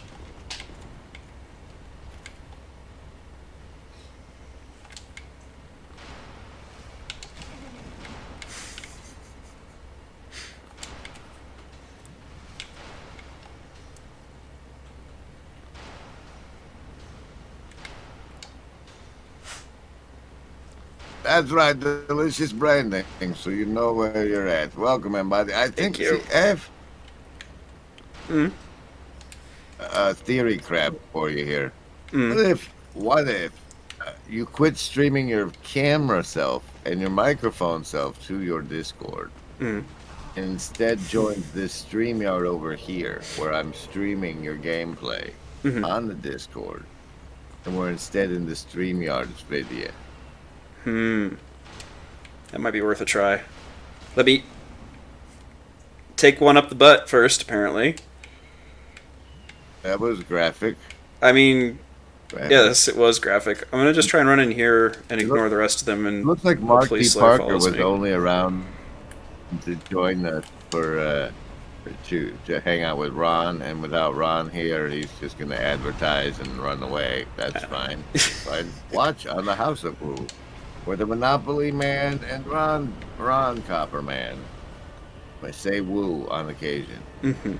Occasion. Maybe you'll get more of that Jesus story out of Ron over there. Apparently, there was acid, and you're fighting the Fat Man again. Mm-hmm. This time with your little orange friend. Here goes the hot game commentary. Come on. All right. Just There's a swing. complicated way to get in what we're on now, but we're gonna switch it up after this fight, Mark. Hold on. Is the orange guy gone already? Oh, he's fighting some other guys. Yep. He got more than one battle going on. Oh, Bob. frack. And I'm out of Estus. Oh, sumo sit. That's what we call the sumo sit. From this little drummer boy here. Okay, I need to just go help. No. Okay. Yeah, the way you treat your allies is yeah. There's a Discord link because we're on AF's Discord at the moment, but I think AF is gonna try to click a link while he sits his arse at the bonfire. I can drop it in the. Let's see.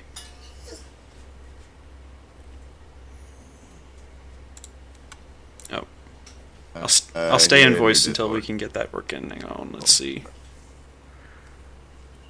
StreamYards. Oh.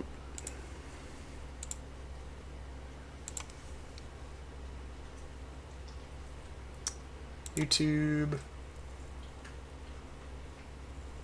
Half dying for grins. Oh, that's a lovely stream title. Hey, Mark, cover. Say hello. Introduce yourself and hold the stream a minute. No pressure on your stream. Well, I can never do this. I just talk. Where is the rest? Where's everybody at? There's.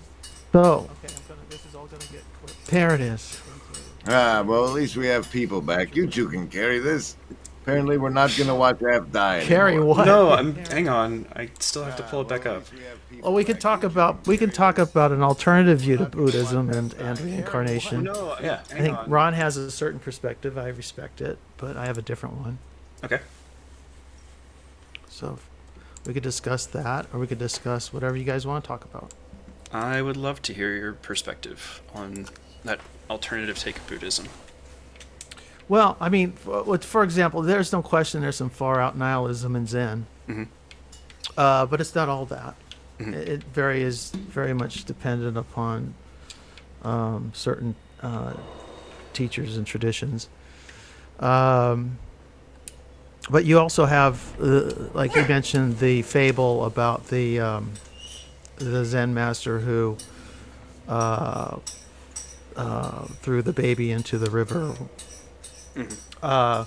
We have similar episodes of violence against children in the Old Testament, as ordered by Yahweh or the Lord or God or the deity, however you want to frame it.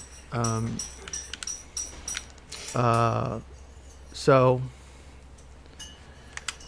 I don't think you can. Ron called them doctrines of demons, and I wouldn't disagree with that, but I would say that when we're dealing with people from different times and different cultures, you need to be careful and just, because there's obviously you've got that psalm where it's he's praying to God to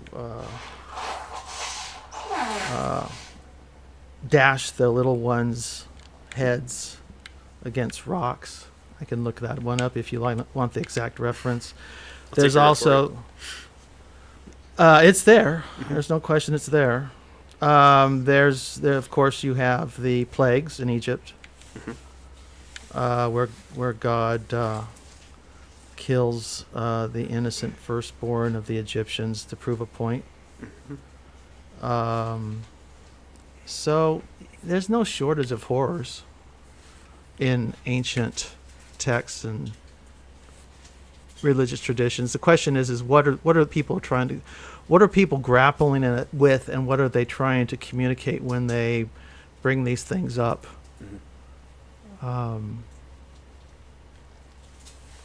So What do you think? we suffer from a selection bias. Oh, go ahead, Ephraim. I was just going to say, what do you think that they're trying to do? Oh, or bring I no clue. Okay. No clue. I mean, it's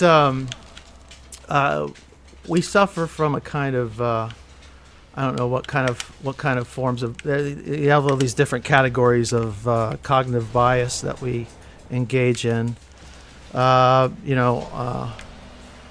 If it's from a tradition we're familiar with, we tend to soften the horror or rationalize it. And when it's something outside of our culture or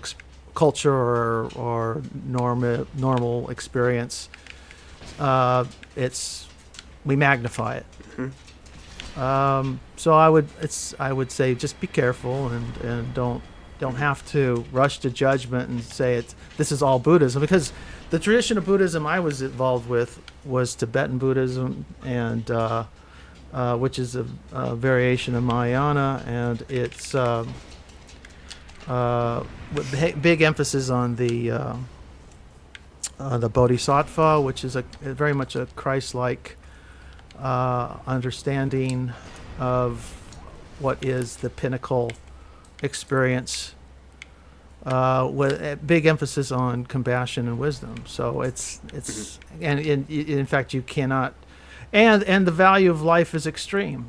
I mean this human incarnation is rare and to be treated preciously. You can blow it, and you can find yourself downgraded in their worldview.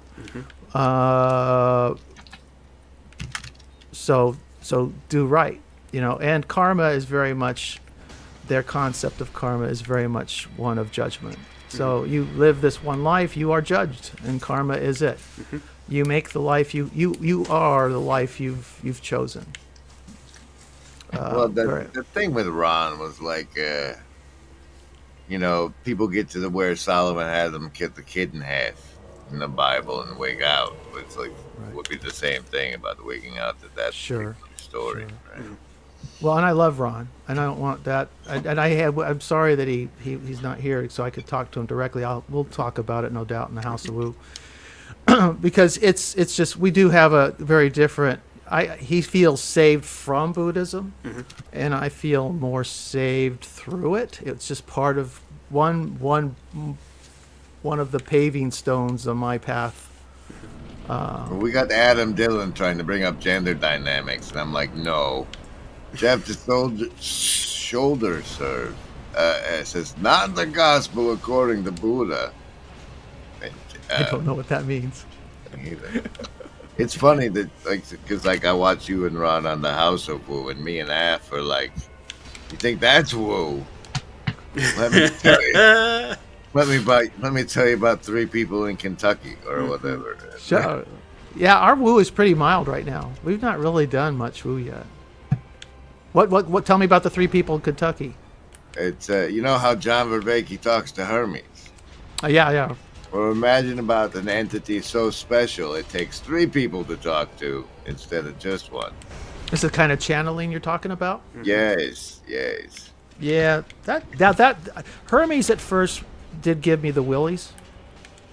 And I'm pretty open, but it triggered something in me when I first heard it. Now, then I investigated the internal family systems therapy. That kind of wigged me out at first, too. It didn't help. But then I learned more and more, and a lot of people have been helped through these things, through these processes.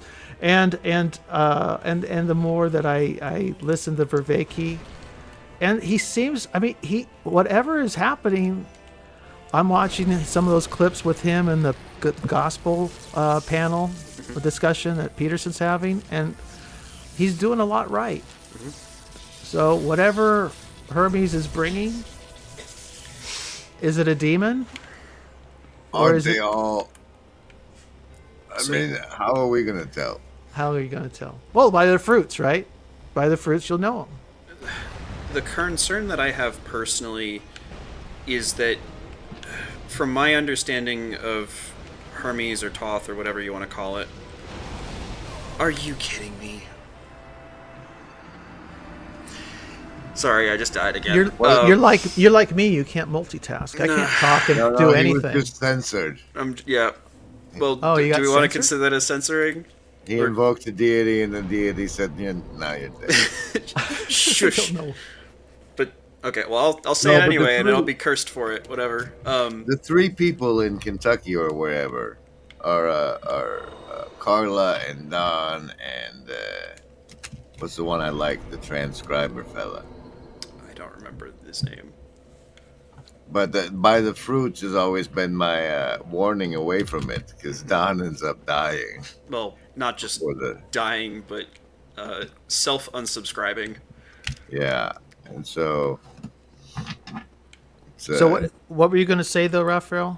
I kind of feel like you were going to say something and then it got interrupted.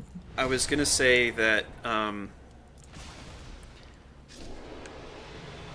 the impression that I get is that that deity, I won't name you again, Oh, I doesn't see. care so much whether you are good or evil as long as you don't stay neutral.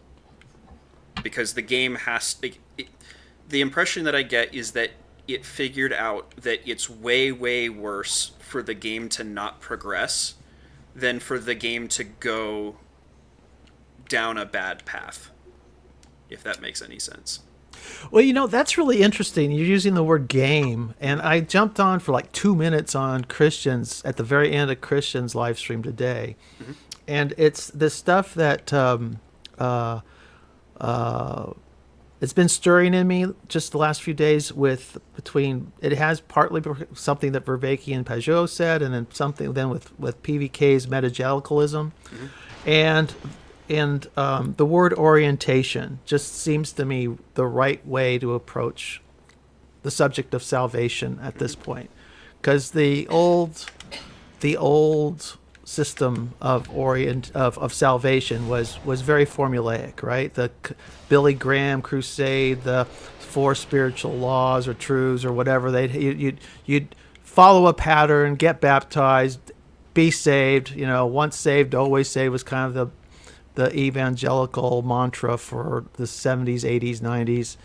And of course, in the corner, that kind of all crumbles. It was a lot of people got deconstructed out of that kind of Christianity anyway, and then where they find themselves in the corner, and we got Jews and Christians of every variety. Brands of Christianity used to anathematize each other, you know, or condemn or excommunicate each other. Anathematize? Wow, anathematize, ladies and gentlemen. I think that's a word. I don't know. Like, do you get the gist of it though? The anathemas, you know, it's what they used to do to each other back before the Protestants showed up. Then after the Protestants showed up, then it was just you got excommunicated. But anyway, then the Protestants, the heretics started naming everybody else as heretics, right? I mean, till you know. Anyway, orientation and this idea of this word of orientation, where you think of orientation in archery. You orient your body in a direction and you take aim and you shoot. If you orient yourself opposite of the target, that's a wrong orientation. You're not. That is a form of sinning, right? You've reversed the direction. The question is the game. What kind of game are we playing? Are we playing golf, or are we playing something more like archery? That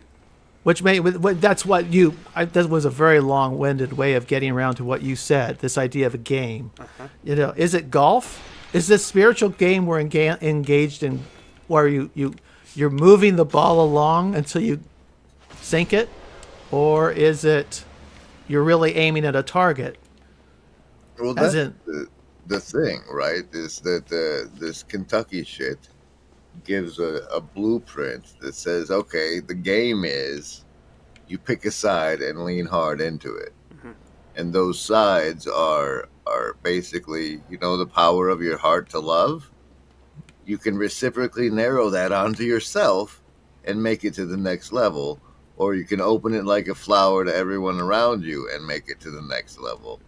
But those, you pick one and do, and that's why you're here. And I don't think Christianity does very good on a why you're here. Like, there was a guy in a garden once that, God wanted a pet human, and then he f***ed up, and that's why you're here. Okay, it doesn't point anywhere. Yep. Uh, What am I supposed to do with that? right. So that's Well, that's where Jesus. I think Philippians 2, chapter 2, ties very. That's part that's like not the Gospels, because frankly, it's like, all right, it goes like this. All right, humans always screw shit up and abuse things, and most of that book, what got decided to what was part of it and wasn't, was made by a bunch of humans. So Sure. let's say that if there's some truth to it and Jesus was God's son, he'd probably make sure that at least that part was right. And so let's just use the Gospels and maybe Revelation. Well, the Gospels, though, are still written by, edited by people. Probably they probably arose through local oral traditions and then were assembled. They weren't ever. I mean, I know the Chosen has Matthew standing around with his little tablet, scribbling notes as they go along. I don't really know how that worked, but we really don't know how the Gospels arose. They don't always tell a perfectly consistent story either. The axiomatic presupposition, though. Ooh, that's axiomatic presupposition. That's a double. That's if it was God's son, he'd make sure that the words that were attributed to him were pretty darn close when they got to me.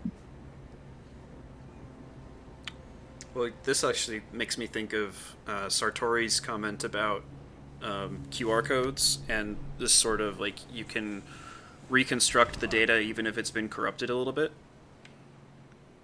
Like, I think that has to be true too, that even through transcriptions and translations and errors that come about as a consequence of those things, that somehow the real message still has to shine through.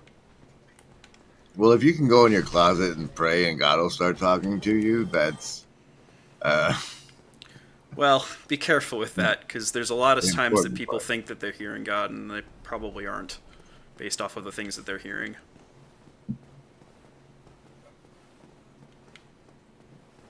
Well, you mentioned that the idea of pick a side, right, or pick a tradition, pick a lineage, pick an orientation. Pick an orientation. The two orientations are service to others and service to self. And there's a lot more going on than just that, but that, I think, does a really good job of encapsulating what those sides are understood to be.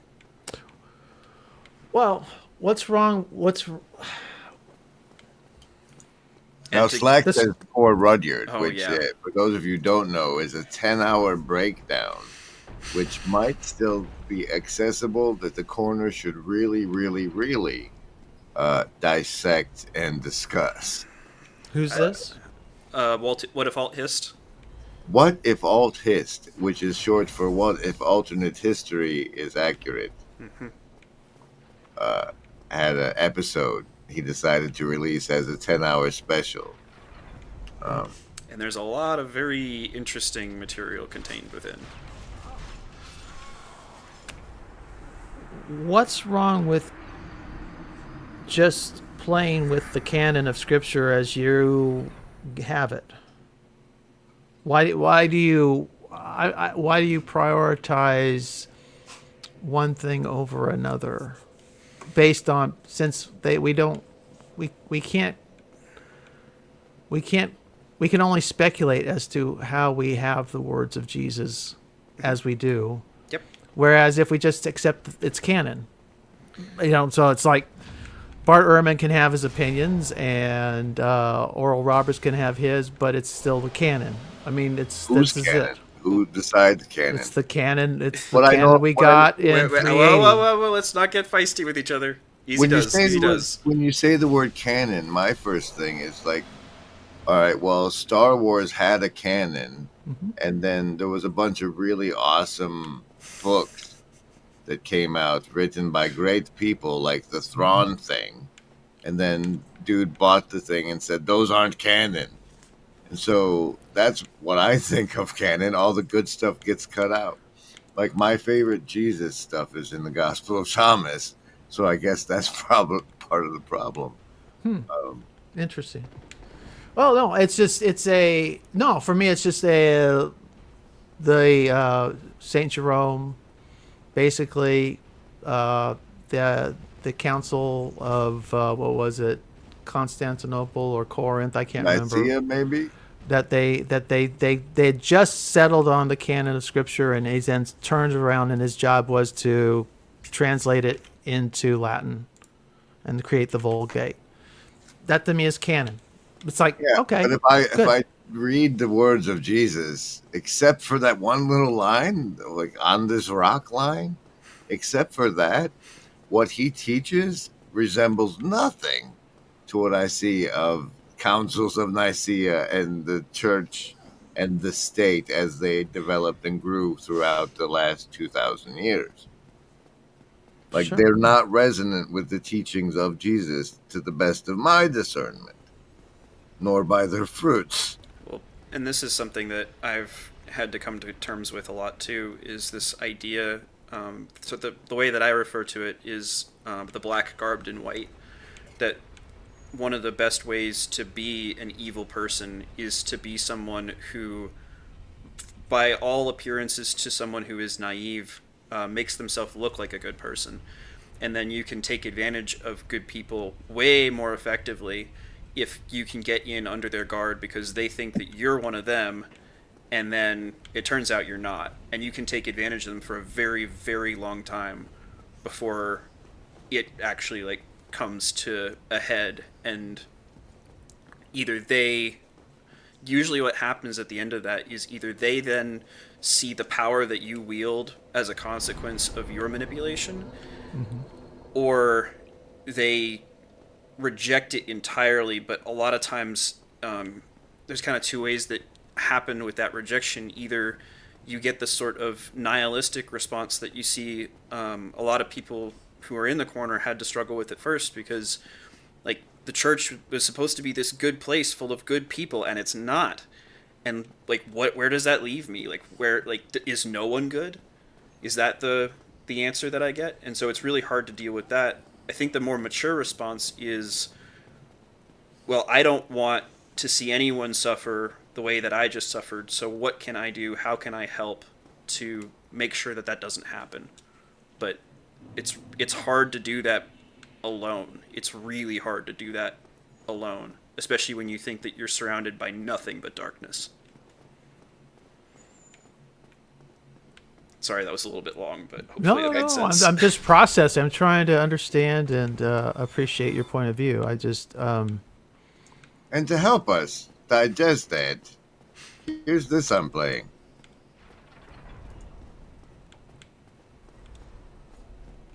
Why is there no sound? What do you do to me? StreamYard, come on. Does he troll me? Oh, wait, there it is. Ha.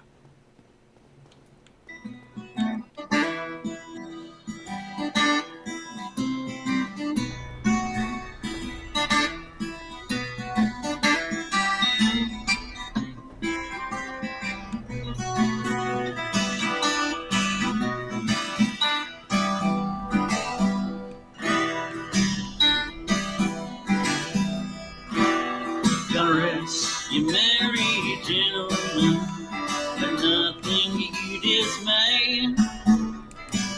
Remember Christ our Savior, Christmas Day. Save us all from Satan's power when we're gonna stray. Tidings of comfort and joy.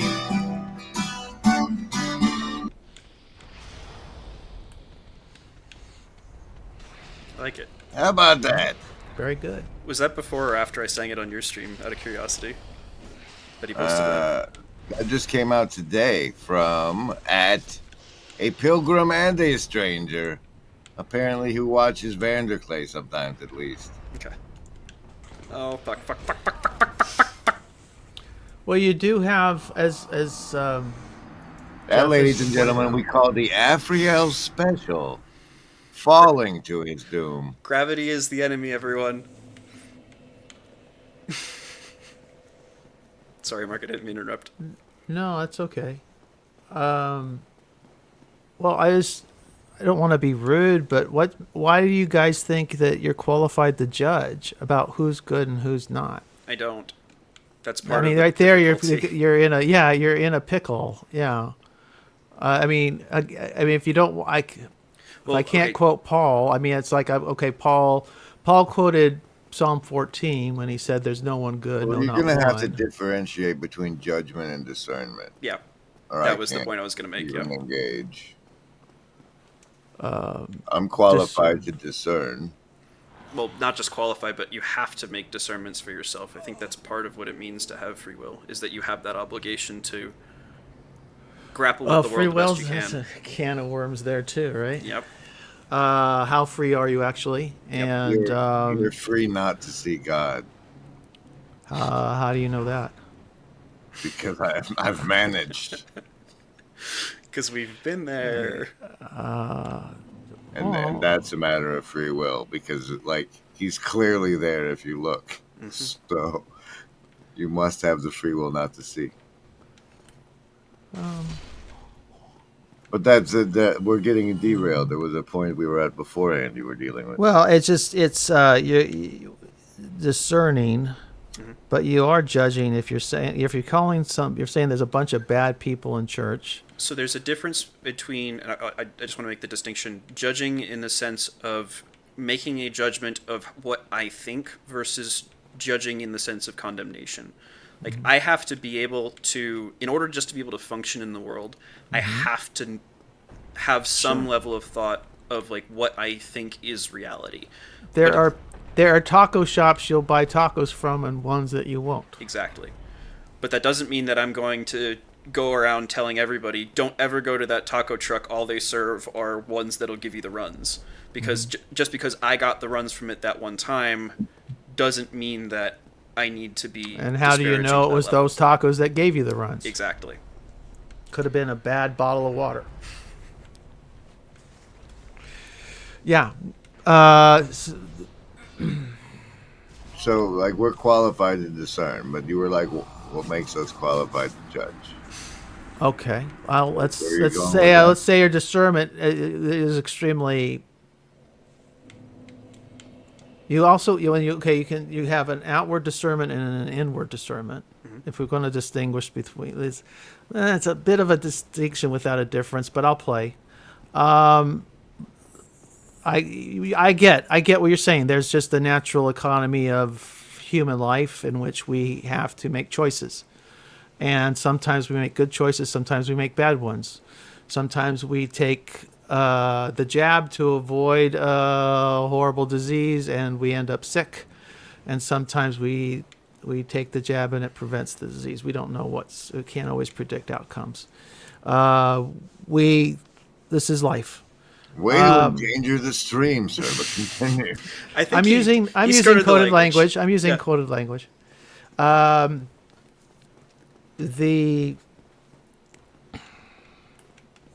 When we're talking about other people, this is one of the things I was struggling with when I was trying to figure out what church I should go to. I ended up just waiting until the Lord told me what church to go to That's the only by way force. to do it.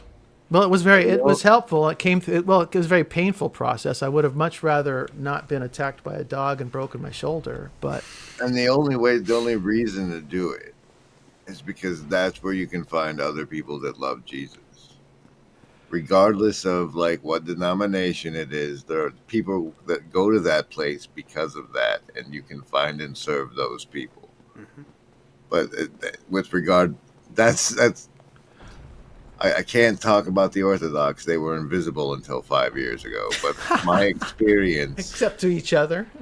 my experience of institutionalized churches is that's the sole reason to be there. But they're all over. I mean, this is the funny thing is,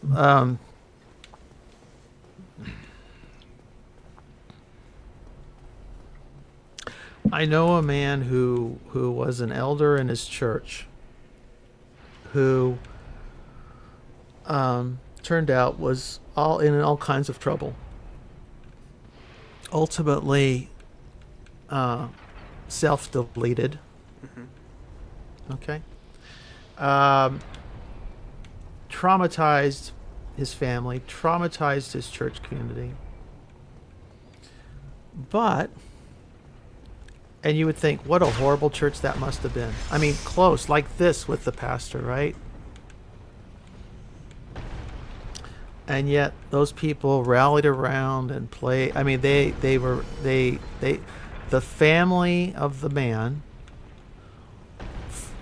including the widow, felt loved and supported by this church.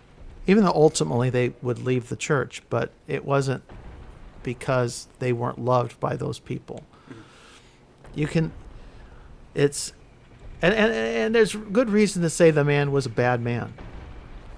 Or you could just say the man was very confused and had dug himself into a hole where he could no longer accept the gift of God's grace and take his and face up to his sins, and instead he chose, he couldn't handle the public shame, and so offed himself. So what, is the church community a bad community because they didn't catch him? Or is the church community? It's just all wheat and weeds, right? It's all growing together, and you can't. No amount of discernment is gonna. I mean, those. What my point being is just, I go to a church that I was, like I said, in a sense, I'm told to go there for now.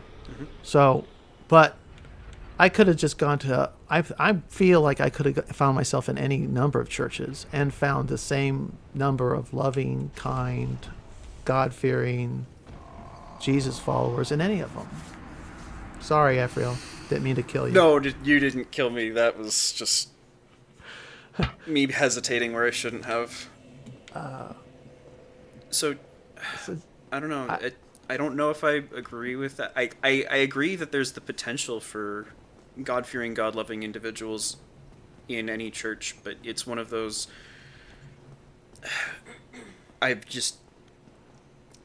Yeah, it might be the fatigue setting in. We might need to call it here. If we go another, I'm really enjoying the conversation, so I don't want to quit because of that. Well, I was picking on Mo McMo in the Discord. I don't know, a couple weeks ago, and in tongue in cheek, not. I said, so when I asked him, so when are we going to get you to start going to church again? Find yourself a local congregation. He's kind of proudly not going to church. And so I pick on him occasionally about it. And, and he said, well, I had this, I was going to go to Jordan Hall's church, and an act of God prevented me. Right? That's when the big hurricane hit. The thing is, dude, how many churches are within a 10-minute drive of your house? Yeah. I don't think he's that rural. My guess is there are probably several, if not many, to choose from. I think you'd be safe pick one within walking distance if you live in a urban or suburban area, and my guess is you'd be just fine. I mean, there might be some. I mean, if you wind up in a cult, well, there's the door. Turn around, go to another one. But I really don't think we're starved of good congregations. I mean, a lot of people will walk through PVK's doors and say, "What?" to use Von Donk's words, "What a shit show." But to me, it looks like I would love to be within driving distance of PVK's church, even though I may not. It'd be a dog has sent me to this other one, but still, it's to me it's a beautiful place. I don't know what we're so worried about there. And ladies and gentlemen, that's where we're calling it tonight. Thank you, Avril, for dying for our grins. And Always a thanks, pleasure. Mark, for coming on, and thanks to Ron making an appearance. So what are we going to do, Doc? We should talk more about channeling sometime. You want to come on the Woo and we can talk about this channeling scene? I don't know what I've got to need to learn more about that. Ram Dass got caught up in a fraudulent channeling situation. And if it be his will, Mark.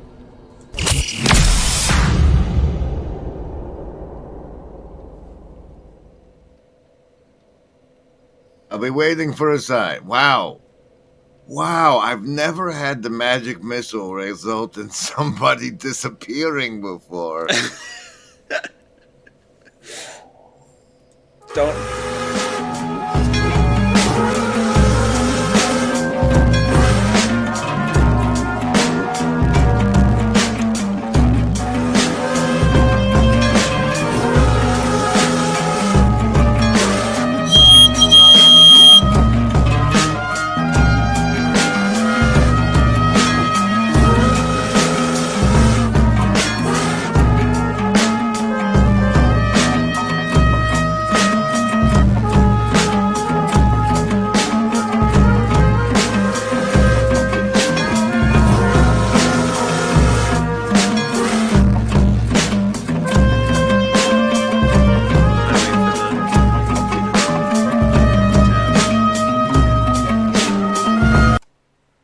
Be nice if Grizz would let me say my own thing at the end of it, but I'll say it here, and then I'll cut the broadcast. Goodbye then. Be safe, my friend Slack. Don't you dare go hollow.